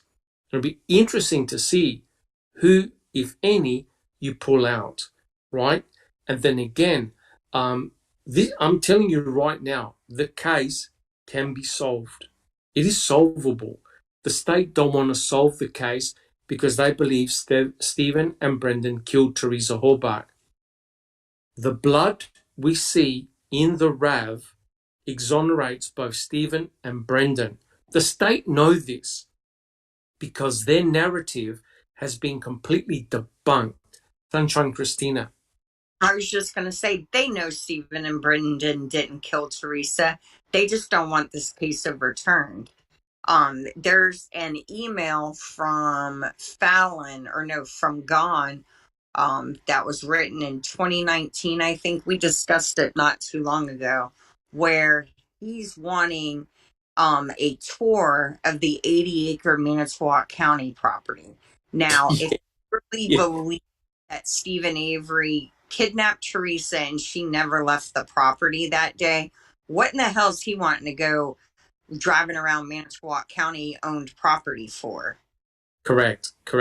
And look, guys, I know I'm going to get in trouble by mentioning this, but Cuss Road, right? Cuss Road. I honestly believe that the people like Bushman and others were trying to work out a plausible scenario whereby Teresa had been killed at Cuss, but they couldn't get it to work.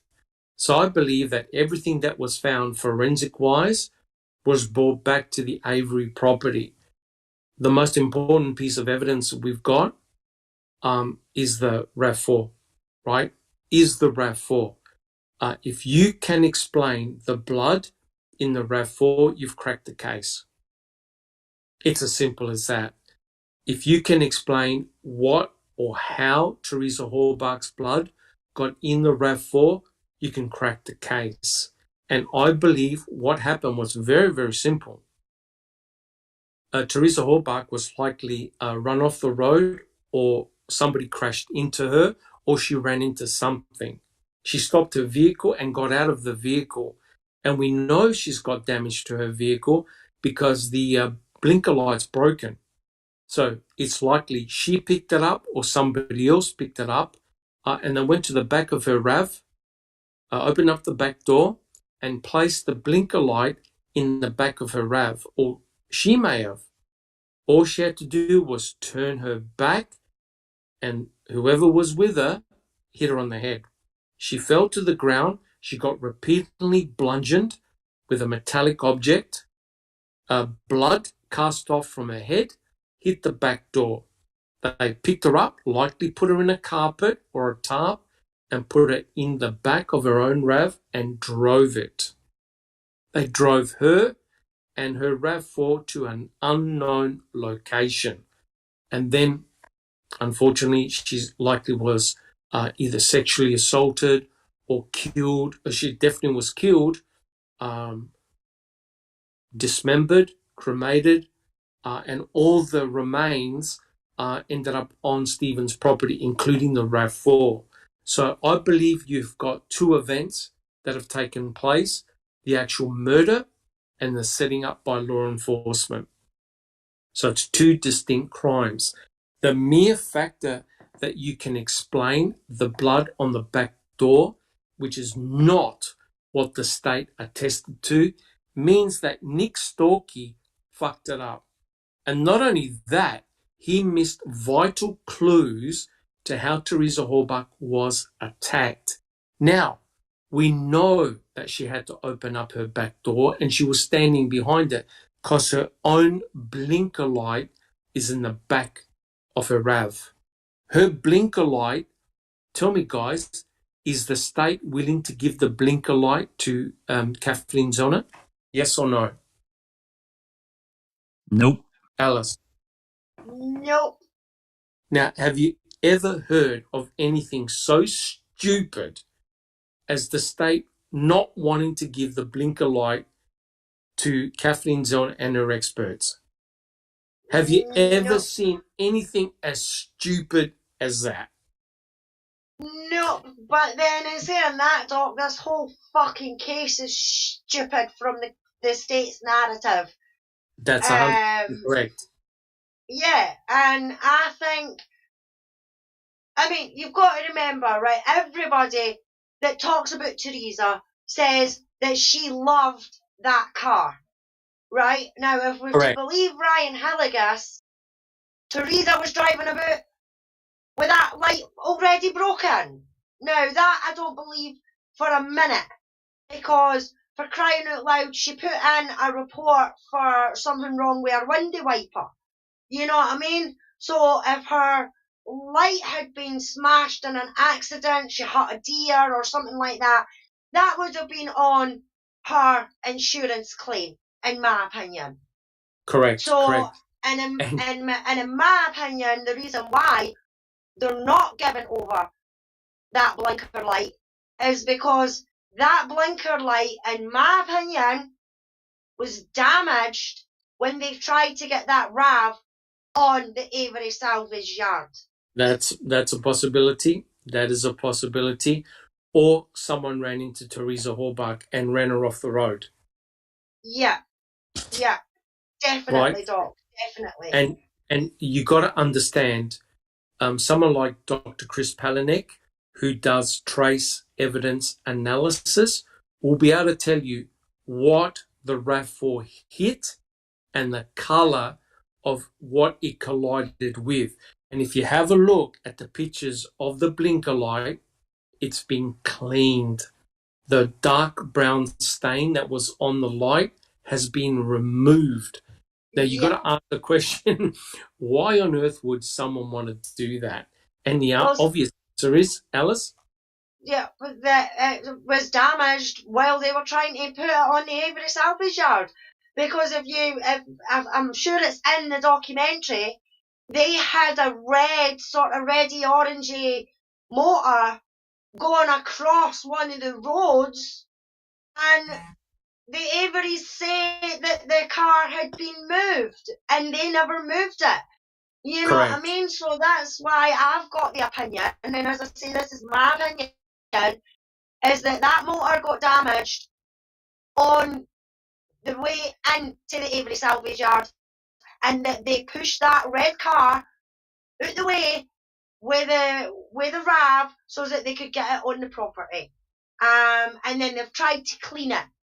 And then they flung it just in the back of the RAV, you know, and then to their narrative, oh, she's been in an accident or she was running about with a broken light, which I don't believe for a minute. Correct. But whatever happened, it's not what the state has attested to. Everyone who saw Teresa's car that day, not one of them mentions a broken blinker light. The only person who does is Ryan Hilligas. Now, isn't that interesting? Ryan Hilligas associated himself with a broken blinker light, which is truly remarkable. Ajax 61, do you have any comments? Yeah, I brought up the license plate because if I'm remembering correctly, there's a partial profile from the license plate as well. Yes, there's low level of DNA, and I don't believe they're going to give the license plates to Kathleen Zellner either. So now, of course, with the MVAC system, you can use the MVAC system to pull out any potential genomic profiles on those plates and anywhere else. So it'll be very interesting if Kathleen Zellner can get access to them. But the one I want to see her get access to is the blinker light. That's going to be diagnostic and provide vital clues as to what's happened. Now, before I call you Alice, I agree with Kelly. Blood spatter is all about interpretation. Except in this particular case, when you've got the world's leading blood spatter analyst, Stuart James, who's got a huge amount of experience and knows the movement of blood through the air and what it hits and how it forms patterns and droplets, it indicates that the blood on that back door was not what Nick Stolke said. So hence what you're doing immediately is you're casting doubt as to how Teresa Halbach was murdered. Now, if you look at Brendan Dassey's so-called confessions, at no stage does he say, oh, yeah, we struck Teresa Halbach in the back of the head and then we put her in a wrap. Now, think about this. If she was struck in the back of her head, and according to Brendan Dassey, he saw Teresa Halbach pinned up in a bed, there will be blood on pillows, headboard. There'll be blood absolutely everywhere. At no stage does Brendan Dassey ever recall stating he saw blood on Teresa Halbach's head. Now, this is the irony of it all, because he allegedly cut part of Teresa's hair off. No one knows any reason why they did that, but he would have been in a prime position to have noted that Teresa had been bleeding in her head or on her head. You don't get that, which means that the state's narrative of what happened to Teresa is false. That back door exonerates both Brendan and Stephen. Teresa Halbach was attacked behind her own vehicle, placed in a vehicle and driven somewhere. Alice? Yes, I completely agree with everything that you just said there, Doc, and I'll be less polite than you. It's all bullshit. But It's Paul true. Papiet has just joined us in the chat, and he Hey, says, Paul. funny that no LA at Avery Salvage Yard saw the blinker light when they looked inside. They saw a tiny SD card and read the name, but no one at the site noted a blinker light. Correct. And here's the fundamental problem, guys. You don't know what's in situ. When you're looking at photographs, you don't know what's in situ. You don't know what's being moved. So we can only determine and make comments on what we see. But guys, I'm telling you now, that blood spatter pattern is inconsistent with what Nick Stalkey said. And that's important, which means that we now have an alternative murder scenario. Sunshine Christina. You know, even in his testimony in Stephen's trial, you could tell that even he didn't believe the words that he was saying about what the blood pattern signified. If when I was reading through his testimony, it's clear that Stalkey? that he's just going along with Kratz, but that he even knows what he's saying is clearly not how it happened. Well, it just so happens that I reread Stalkey's testimony, and guess what? He goes, you don't need the bloody hair component, but a bloody object. Now, he covered himself, because I believe he didn't even believe what King Kratz was talking about. So you go back through his testimony, he goes, you don't need the bloody hair component, just a bloody object being flung, right? But he got it wrong. That bloody object is a metallic object, not a person, right? And if he was a blood spatter expert, he would have looked at the blood pattern on that door and said, that blood is at 90 degrees. It hits straight on. It's not going at an angle. And furthermore, that blood spatter is not from a gunshot wound, because a gunshot wound produces blood spots which are tiny. It produces a mist. So it's not from a gunshot wound. It's not from a knife. It's from a blunt metal object, which means that Teresa Halbach was struck in the head with a metallic object. That's what that blood spatter pattern is telling you. That's not what the state presented. Sunshine Christina. I've always thought it was likely a mag light. Just my thinking on it, or the butt of a gun. Oh, interesting. Very, very interesting. I think it was probably more like a tire iron. That's what I think. That's what's missing. There's a tool. Exactly. There's a tool in the back of her car that's missing, that can't find it. Sunshine Christina. I thought we found that tool in one of the RAV pictures that was gotten Oh, from.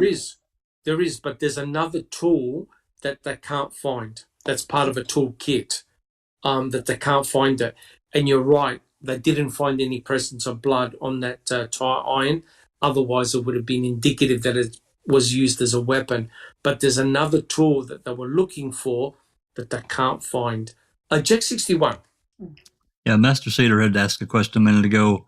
What did the ex-boyfriend say why did the ex-boyfriend say that the light was damaged previously and the insurance paid up? That's a good question. Does anyone want to answer that one? Sunshine Christina. Well, after all, he was unofficial law enforcement. Correct. Kathleen Zellner's phoned up the insurance company. There was no claim on a light, only on a wiper blade. So what Ryan Hilligus, I don't know where Ryan Hilligus got his information from, but Teresa Horbach never put in a claim for a broken blinker light. And being a proud person who was really happy when she got that RAV4, there's no way she's going to be driving to clients' places or to weddings taking photos with a damaged vehicle. She would have got that immediately fixed up. Jack 61. Yeah, that to me, it always comes back to this degree of separation for Tom Fassbender, because he says he's getting this information from Ryan. That's what he told me, so don't blame me if it's incorrect. That's the way I take Correct. it. 100% correct. Yeah. I think that blinker light, as Alice alluded to, has got a very, very interesting story indeed. All right, guys, do we have any additional comments? We're all good? Okay. Well, I reckon, guys, what we do one more question. We've discussed a huge amount of stuff, which has been awesome. But it goes to show the important thing about looking at and hiring experts to explain away or somehow come up with a different narrative to what the state did. And I believe that Nick Storkey had missed vital forensic clues. Unfortunately, Dean and Buting, Strang and Buting, didn't have a blood spatter expert to give an alternative explanation. Someone like Stuart James would have been very, very handy for Stephen. All right, guys, let's do our final question for today. I quote, additional opinions were offered as to the fact that no mixture of Avery's blood with Teresa's proved that Stephen could not have been the killer, an assertion that would no doubt surprise countless convicted murderers who managed to kill and dispose of their victims without leaving a mixture of their own and the victim's blood. Again, with no proof when the various bloodstains were deposited in Teresa's car. There is no reason to assume Avery was actively bleeding when he loaded Teresa into the cargo area. Right? So here's the question. Here's the question, guys.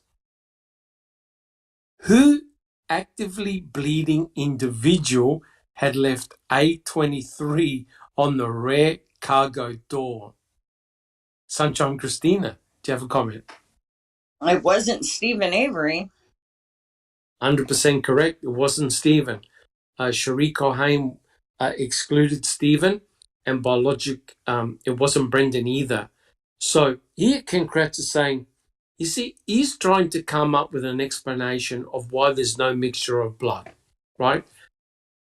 You're likely to cut yourself if you have attacked somebody or used weapons to attack somebody. They clearly had killed Teresa Horbach when they placed her in the vehicle. So now Ken Kratz is trying to explain, well, there was no mixture of blood because Stephen Avery wasn't bleeding, which meant that Stephen Avery had to have bled at some stage, but after. It couldn't have been while he was driving the RAV4, because otherwise he would have left his blood elsewhere. So now he's saying, oh, well, Stephen had cut himself after he drove the RAV to the pit, which makes no sense because he drove the RAV to the pit and wasn't bleeding. What's his blood doing inside the RAV4? Jack 61. I hope you felt my eye roll when you read that passage. Yeah. Yes, because he made such a production about Avery being an active bleeder, and then all of a sudden, well, he didn't really bleed in the back of the RAV. Yeah, okay, whatever.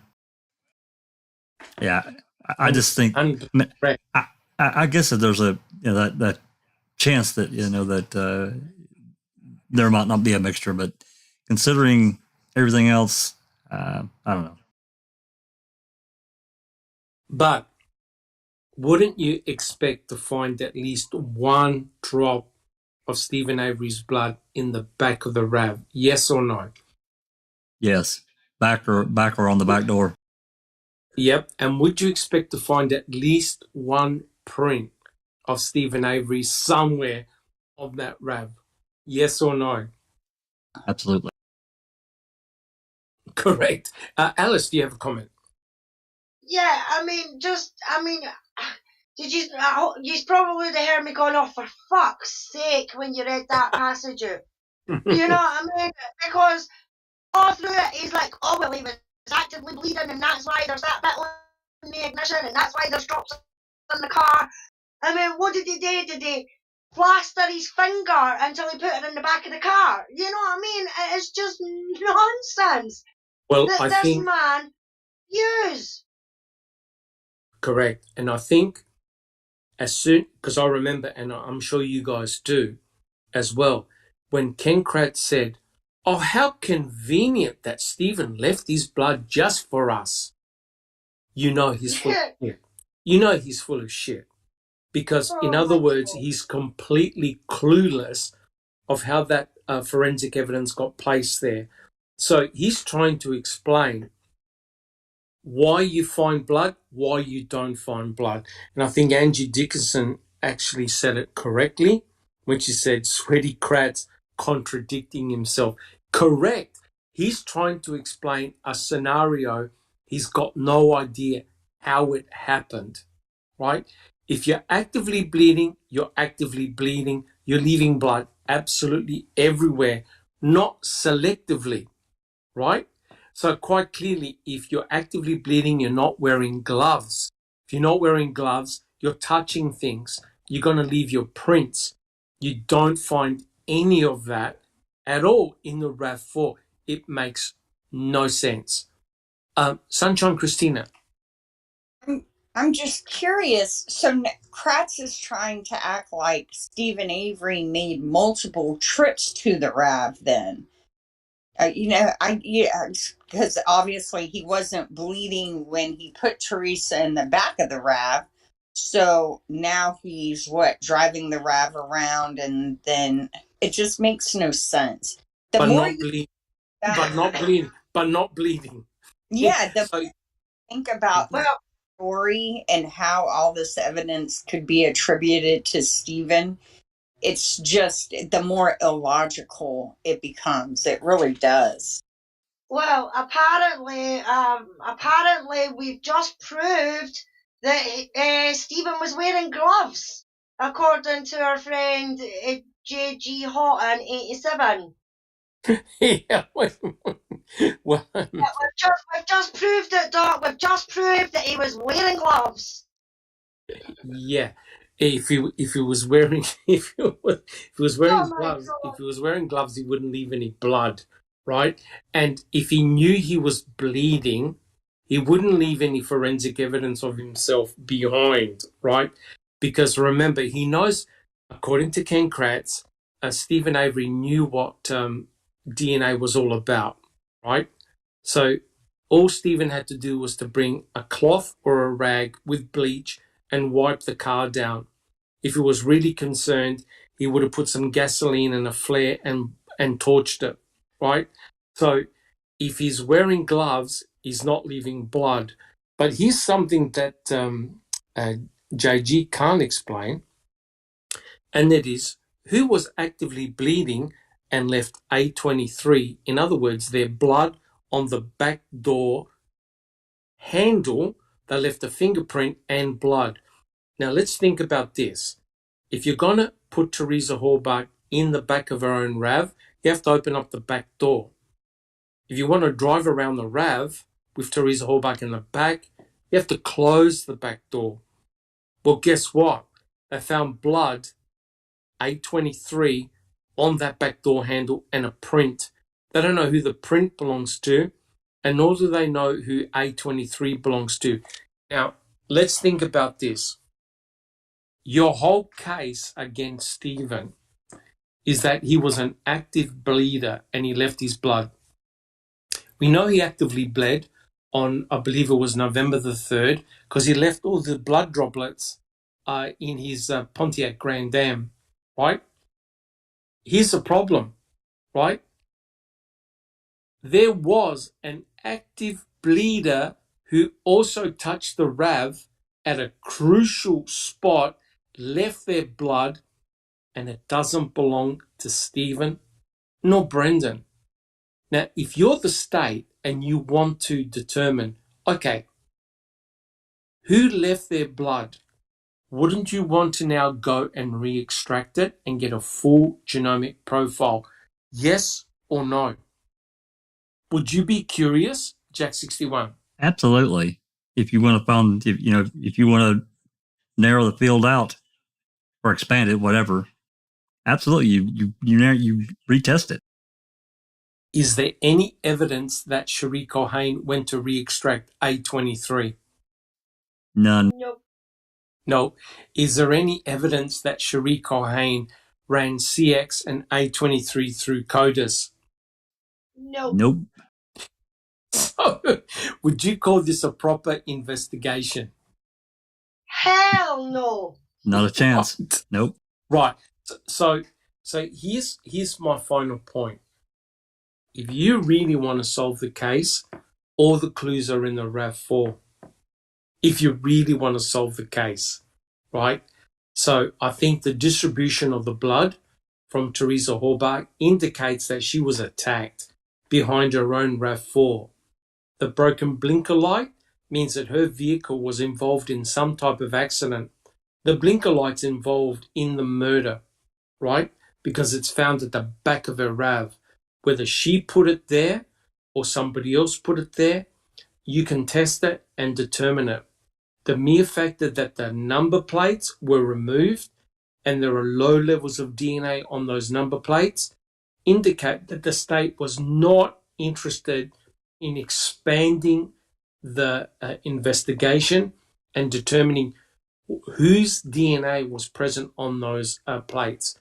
Jack 61. And our other favorite, A13A, was ready to go, and they didn't run it for DNA. Correct. And Cherie Cohane admitted that she didn't test everything. So here's the deal, guys. As soon as Cherie Cohane found Stephen Avery's DNA and Teresa Halbach's DNA, they stopped. They stopped doing any further analysis. So I'm telling you guys, to crack the case, you need to study the RAV and the blood distribution pattern in that RAV4. Sunshine Christina. I was just going to say, it is the only place where we know Teresa Halbach met violence. Why? 100% correct. Why would investigators not want to know who the 8 unidentified prints belong to and the unidentified blood and DNA? It is illogical, if justice is what they are after, that they do not determine who these things belong to. 100% correct. You just said the magic word. The RAV was the site of violence. You nailed it. You nailed it right there. Is Stephen Avery's trailer the site of any violence to Teresa Halbach? Yes or no? No. None whatsoever. Is the garage, apart from item FL, which we've debunked, is that the site of any violence to Teresa Horbach? Yes or no? No. No. The only site of violence and the presence of blood, Teresa's blood, is in her own RAV4. That's the clue, guys, right there. You can exclude the Avery salvage yard for violence because there's no blood or anything else that they found on the salvage yard. But they did find many forensic clues outside the salvage yard, i.e. people had individually seen the Toyota RAV4 off the salvage yard. That's one. Two, there's a lot of suspicious activity at Cuss Road. Three, human cut burnt cremains were found in 3 debris piles in the Manitowoc County gravel pit. They were also found in Yonder burn barrel number 2.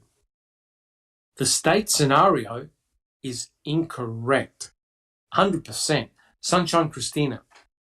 I just want to say, and the other really odd thing is that on the very first day of investigating their prime suspect's trailer, the only item found in his trailer that linked him to the missing woman was not further investigated according to their narrative. And that was the for sale sign with the Yes. road address and her phone number on it.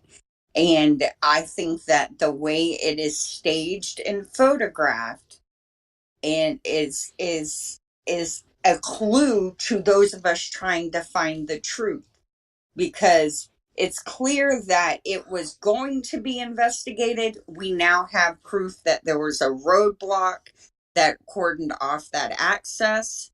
And then for some reason there was a change of plans or something. I don't know.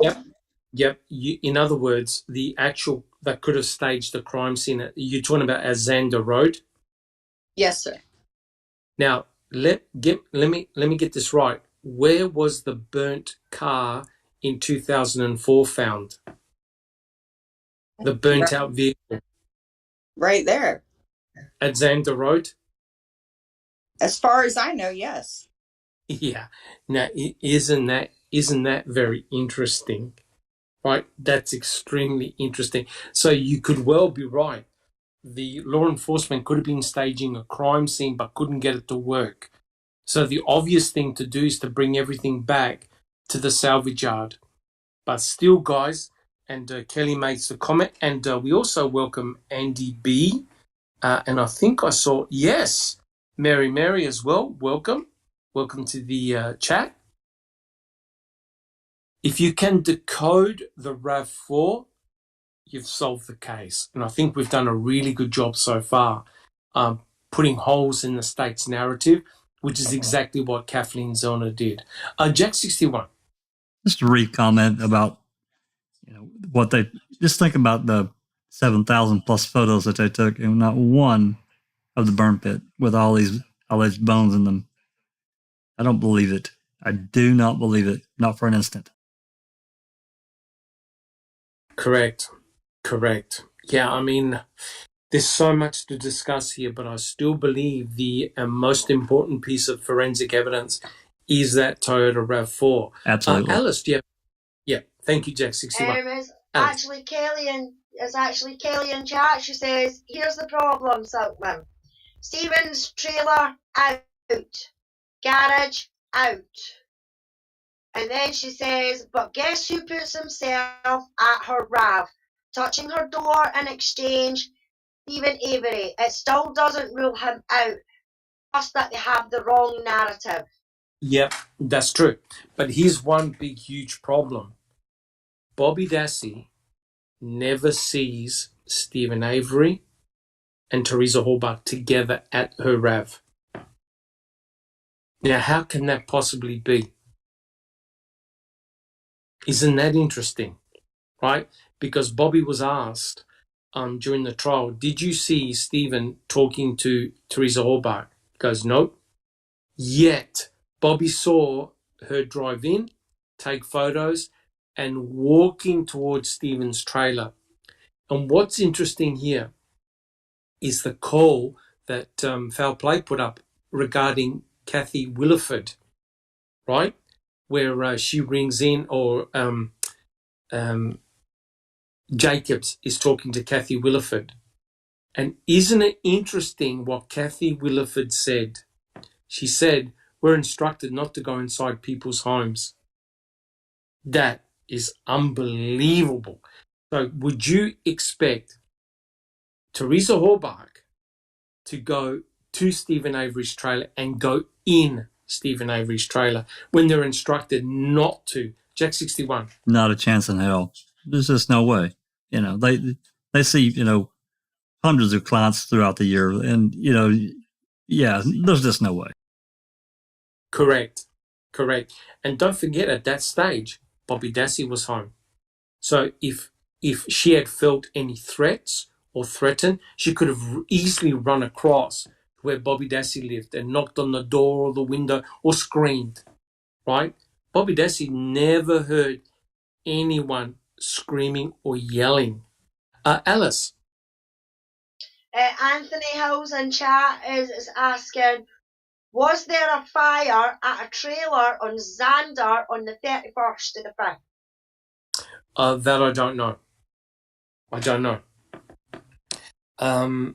Yeah, that I don't know. But I know that several years prior, I think it was a year prior, that there was a vehicle that belonged to Barb that was torched. I think it was at Xander Road. And I think that's still an open investigation. And I'm sure that the law enforcement are trying to pin it on Stephen, but he was with Jody. So he had an airtight alibi. It wasn't him. Sunshine Christina. Yeah, that Blazer fire was within a couple weeks of him filing that civil suit. Right. And you know what's very interesting? Now, this is my conspiratorial brain in overdrive.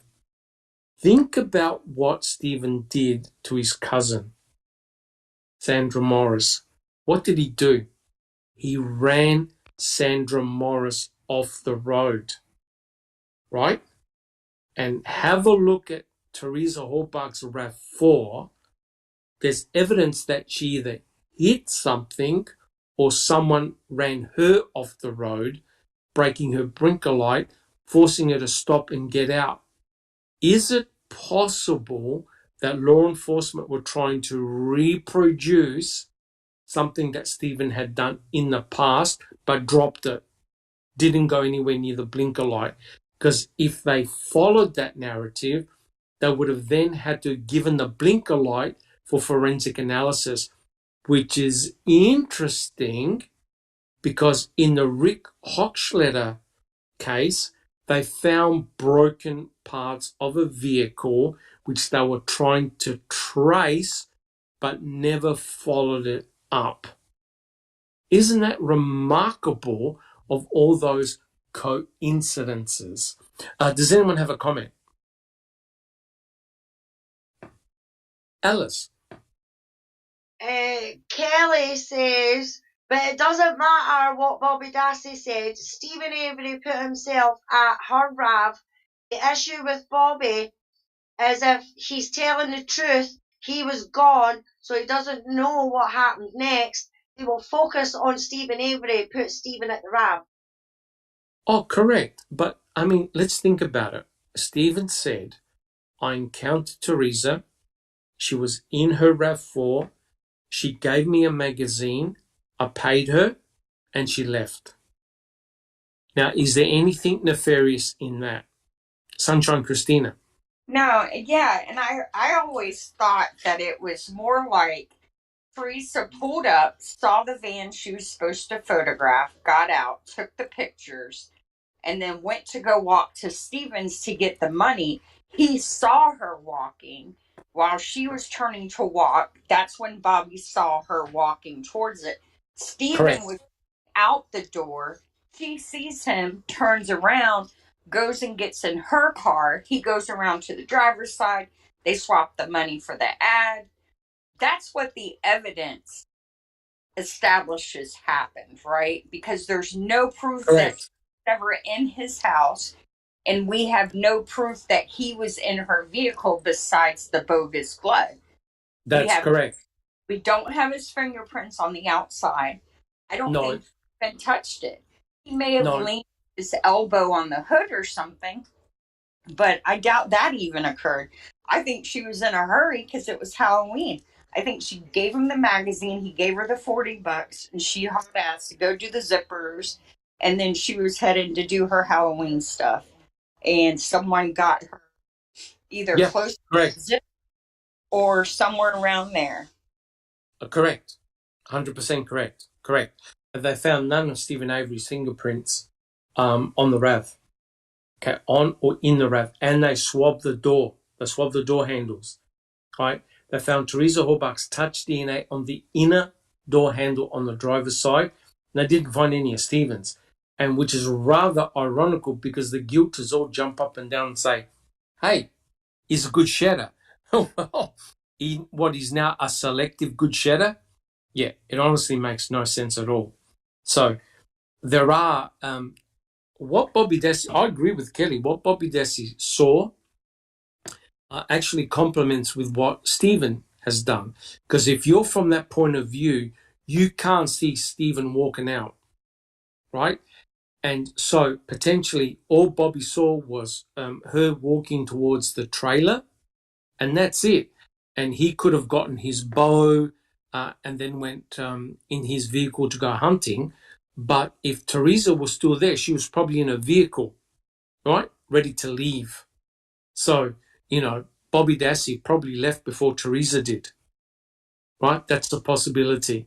But there's nothing nefarious in paying the person who took photographs and getting, and we know that he had an encounter with Teresa because she gave him the Auto Trader magazine. Now, if Stephen was sort of thinking, let's see if I can set this up in which I can say she never was here, wouldn't he burn the book? Or was he aware that Bobby had seen Teresa and left? Because when he came back out, he never saw Bobby's vehicle there. So he had obviously gone. So that meant that both Teresa and Bobby both left in the same direction. Now, Bobby said he turned right on the end of Avery Road, and Stephen said that Teresa had turned left on 147. Well, the person who was going left that day was none other than Scott Tadich. Because remember, Scott and Bobby saw each other on Highway 147 at about the same time Teresa was there. That's very, very interesting. All right, guys. Do we have any final comments? I think we've gone a long time now. We've covered a hell of a lot of stuff. Do we have any final comments? Alice, do we have any final comments?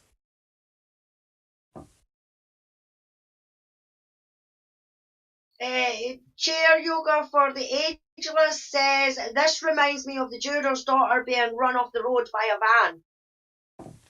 Mm-hmm. And that's about just chat about the fires being on Xander Road on the 31st.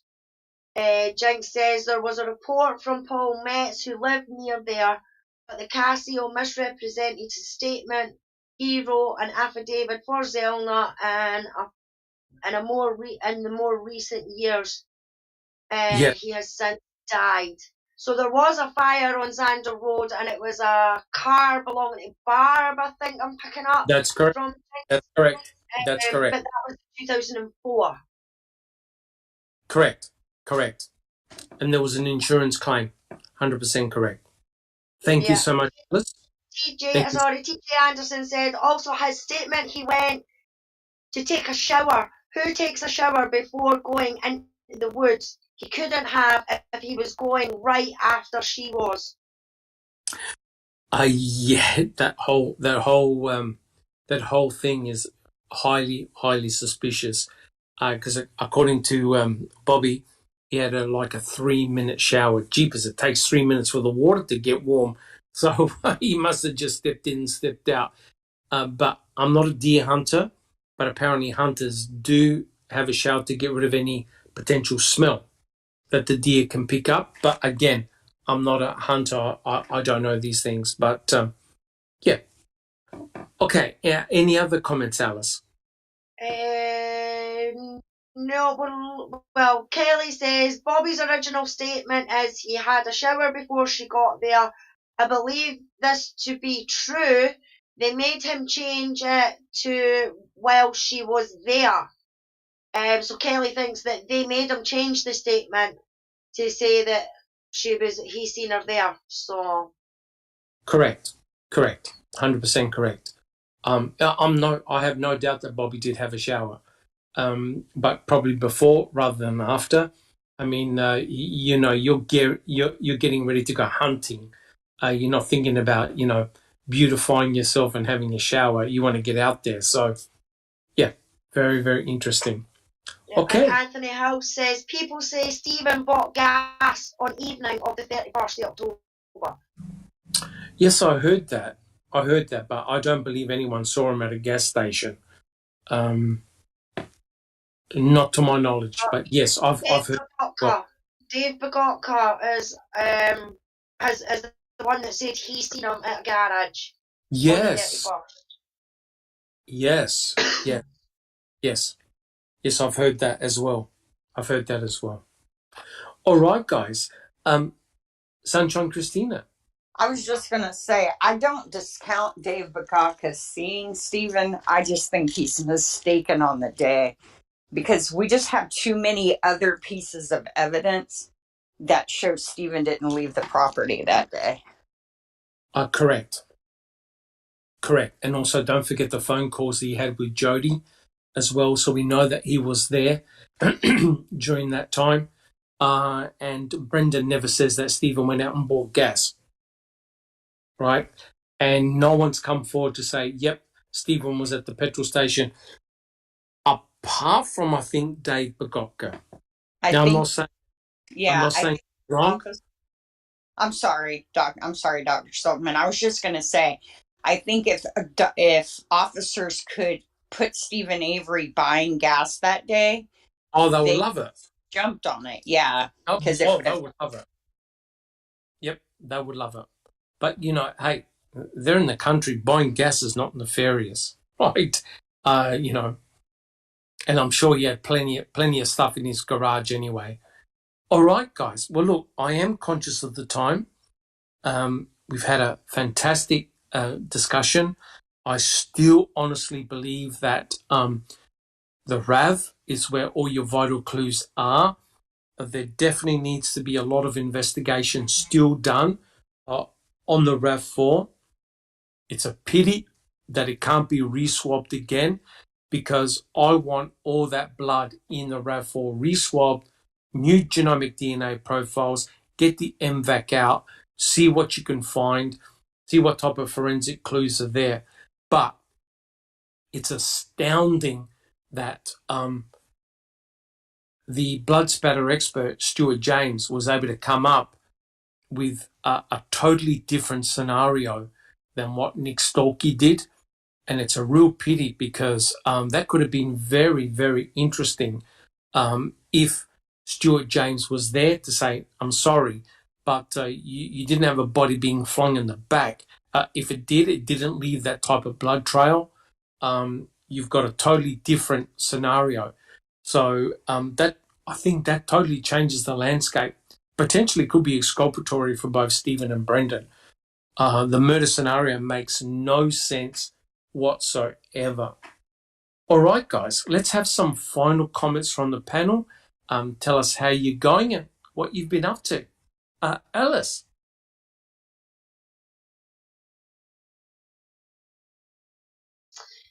Not a lot, Doc. Not been up to much.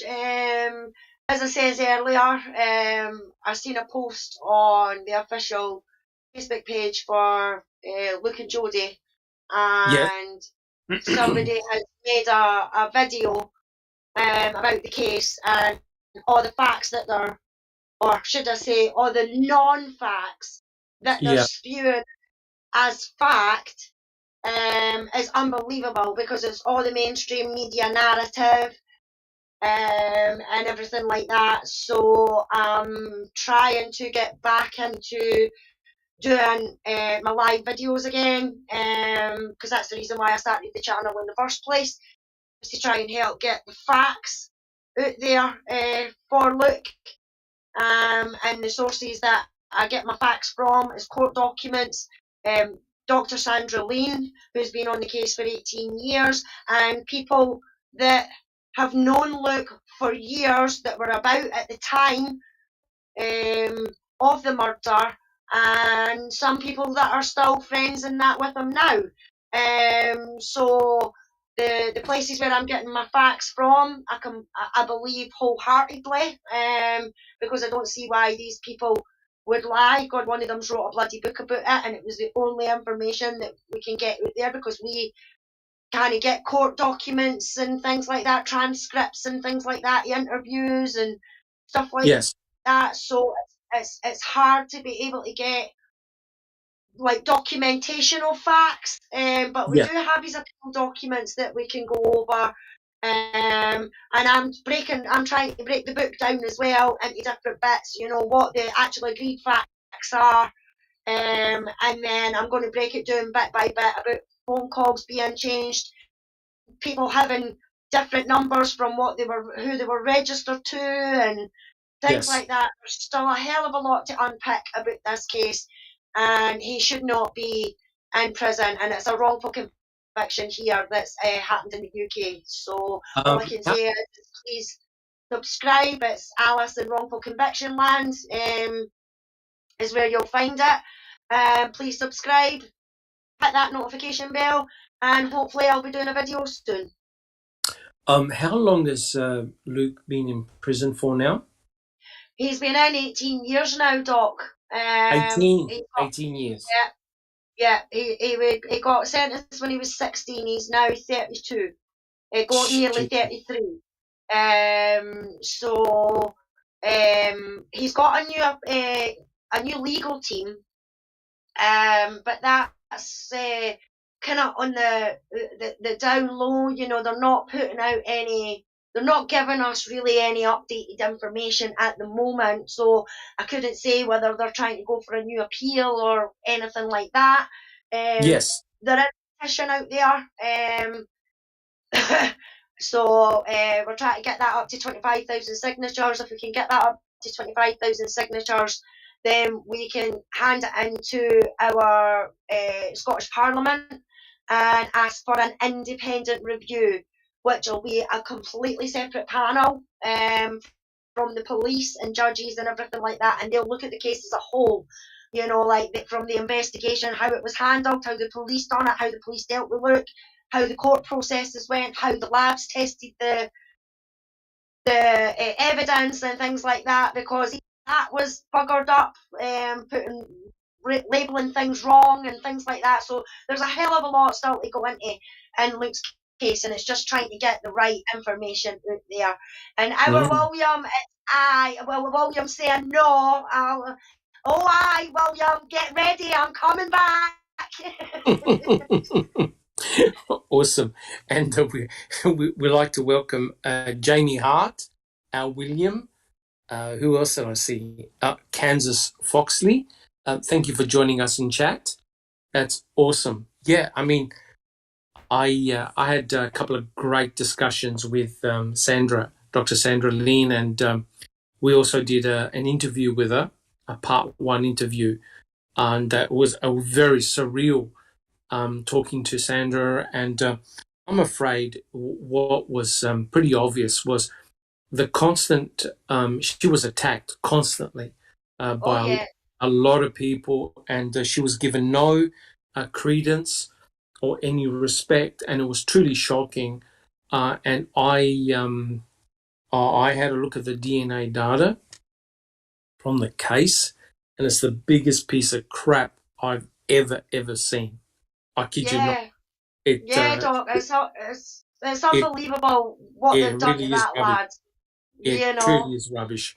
Yeah, What they accused him of doing was just totally ridiculous. But you see, he reminds me of what happened to in the West Memphis Three with Damien Eccles, a kid that was different, a kid that was alternative, into Marilyn Manson, into metal music, and the whole population turned against him as though he was some type of freakazoid. And what happened to Damien Eccles in the West Memphis Three is very much with what happened to this guy here, Luke. The whole town turned on him, and he became the obvious suspect. yeah. But The it was even the same, media, Doc. It wasn't just um the police. You know what I mean? I mean, they made assumptions for the very beginning.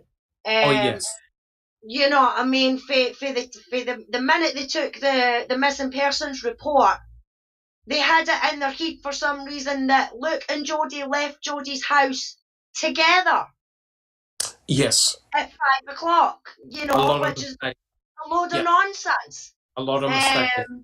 Yeah, yeah. So, and I mean, what poor Sandra's had to go through. I mean, she's been spat on, she's been pushed in front of cars. She said people going to her door threatening her, and everything like that. And when she went to the police to complain about it, they said, "Well, what do you expect?" Correct. You know what I Yeah. mean? So they weren't very helpful at all. So No. I just want to try and get the proper information out there, and I can go to Sandra directly if I've got questions, and she's been fighting for Luke for the past 18 years. So if Yes. anybody has got any clue about this case, it's Dr. Sandra Lee. You know what I mean? Correct. And I support her 100%. So yeah, so I'm looking forward to getting back to that, and I'm looking forward to open mic tomorrow. Fantastic. I think Foul Play needs to probably do one or two more podcasts involving that case, probably even reading some of her book and analysing the material. I think with a lot of people here in chat, with their wisdom and knowledge, I think we'll do something really good. We can really work something out. Thank you so much, Alice. Jack 61. Thanks, Doc. No problem. Jack 61. Yeah, just been busy. Like I talked about before, doing these specific key calls and videos, and continue to come through that. And going to continue until we reach a point that that there's really not much left to do. But we'll see. We'll see what turns up. And yeah, open mic tomorrow, 3 p.m. Central. Hope everybody can come. Tim Chedius said he was going to try his best to be along so we can listen to calls and discuss his Reddit post and it'll just that kind of thing. So should be fun. Fantastic. Thank you so much, Jack 61. So if I hear the notification bell going ding ding ding ding ding, I know that's the next batch of phone calls going up, right? Yep. Yeah. Awesome. Unbelievable. And I'll tell you what, they've been very popular. We've drawn over 600,000 views to the material on our YouTube channel, which is awesome. Absolutely awesome. Great job, guys. Sunshine Christina, do you have any final comments? I just wanted to say it was a great discussion today, as always. Who knew Ken Pratt's book could provide something fruitful? Correct. That goes to show that some people are able to find the good in all the bad. And I think we've done it with this book. Those Rookie and whoever else worked to get those calls, they're amazing. And I think that it's really, we don't even recognize their significance yet because they're not date and time stamped. We haven't been able to um, put them in order with Calumet County's calls, and then match them up with their, what Yeah, information we have about their location through the dispatch logs we've got for both agencies. The potential, though, is huge. It really sure. is.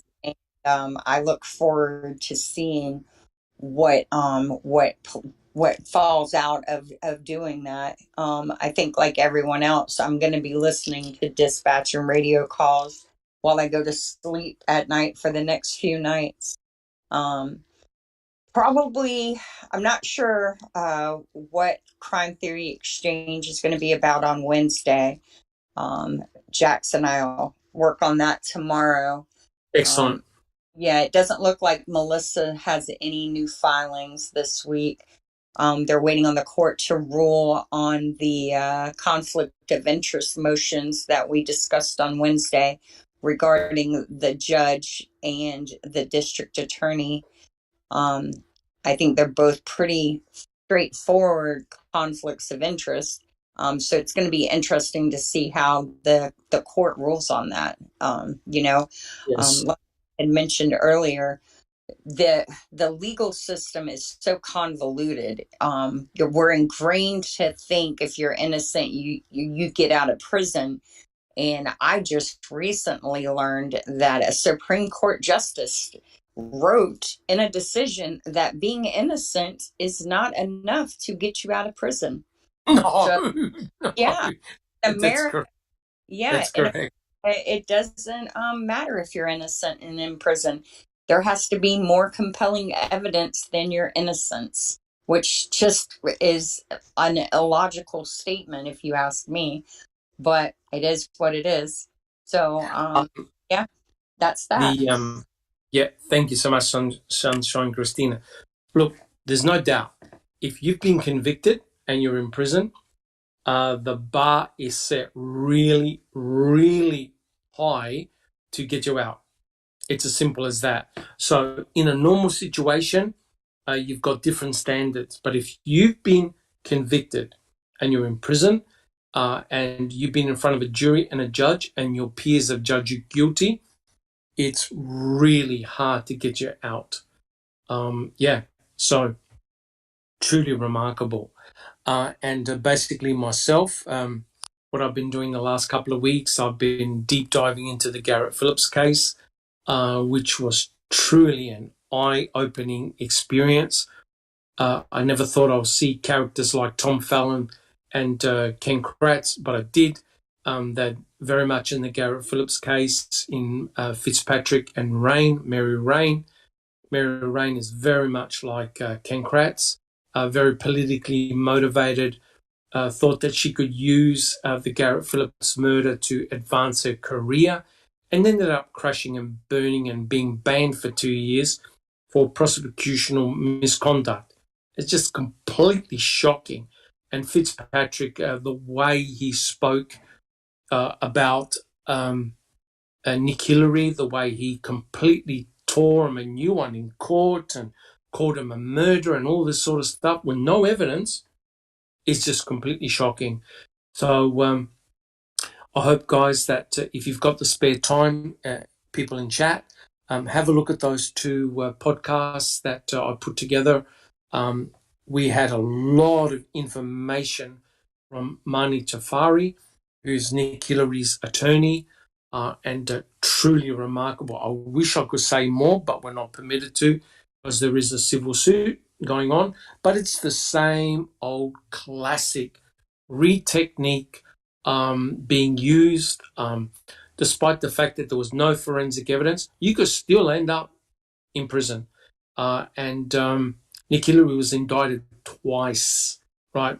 That's how determined Mary Rain and Fitzpatrick were to get him behind bars, despite no forensic evidence and having two rock-solid alibis. It makes no difference. If they believe you're guilty, if the people believe that you're guilty, you're as good as gone. So, and don't say it can't happen to you, because it can. It's very, very scary. All right, guys. Well, look, I'd like to thank my esteemed panel. Thank you so much, guys, for an excellent discussion. I'd like to thank everybody who came in chat today. It's really good to be back. And, you know, when you think about it, guys, we've spent probably close to over a year analysing Ken Kratz's book. I think we know Ken Kratz's book better than what Ken Kratz does. But in that time, we've been able to rip his book to pieces completely. And we've been able to do that, guys, because of the great knowledge of our panelists and also the great knowledge of our people in chat. Thank you so much for all your support. If you love what we do, please subscribe. Put your DNA on the thumbs up button. Don't forget to turn on the notification bell. Please check out our website, our Discord channel. There's always someone there talking about something, which is awesome. And lastly, don't forget our merch store. If you want to support a good cause, grab some merch. There's some really, really good stuff, and it's being updated all the time. Money earned goes to a worthy cause in false convictions and things like that. And don't forget you can support Foul Play by becoming a YouTube member. And all money raised, we buy documents that we can FOIA and put it straight back into our library. Thank you so much, guys, and I'll catch you all next week. Take care. This has been a Foul Play production.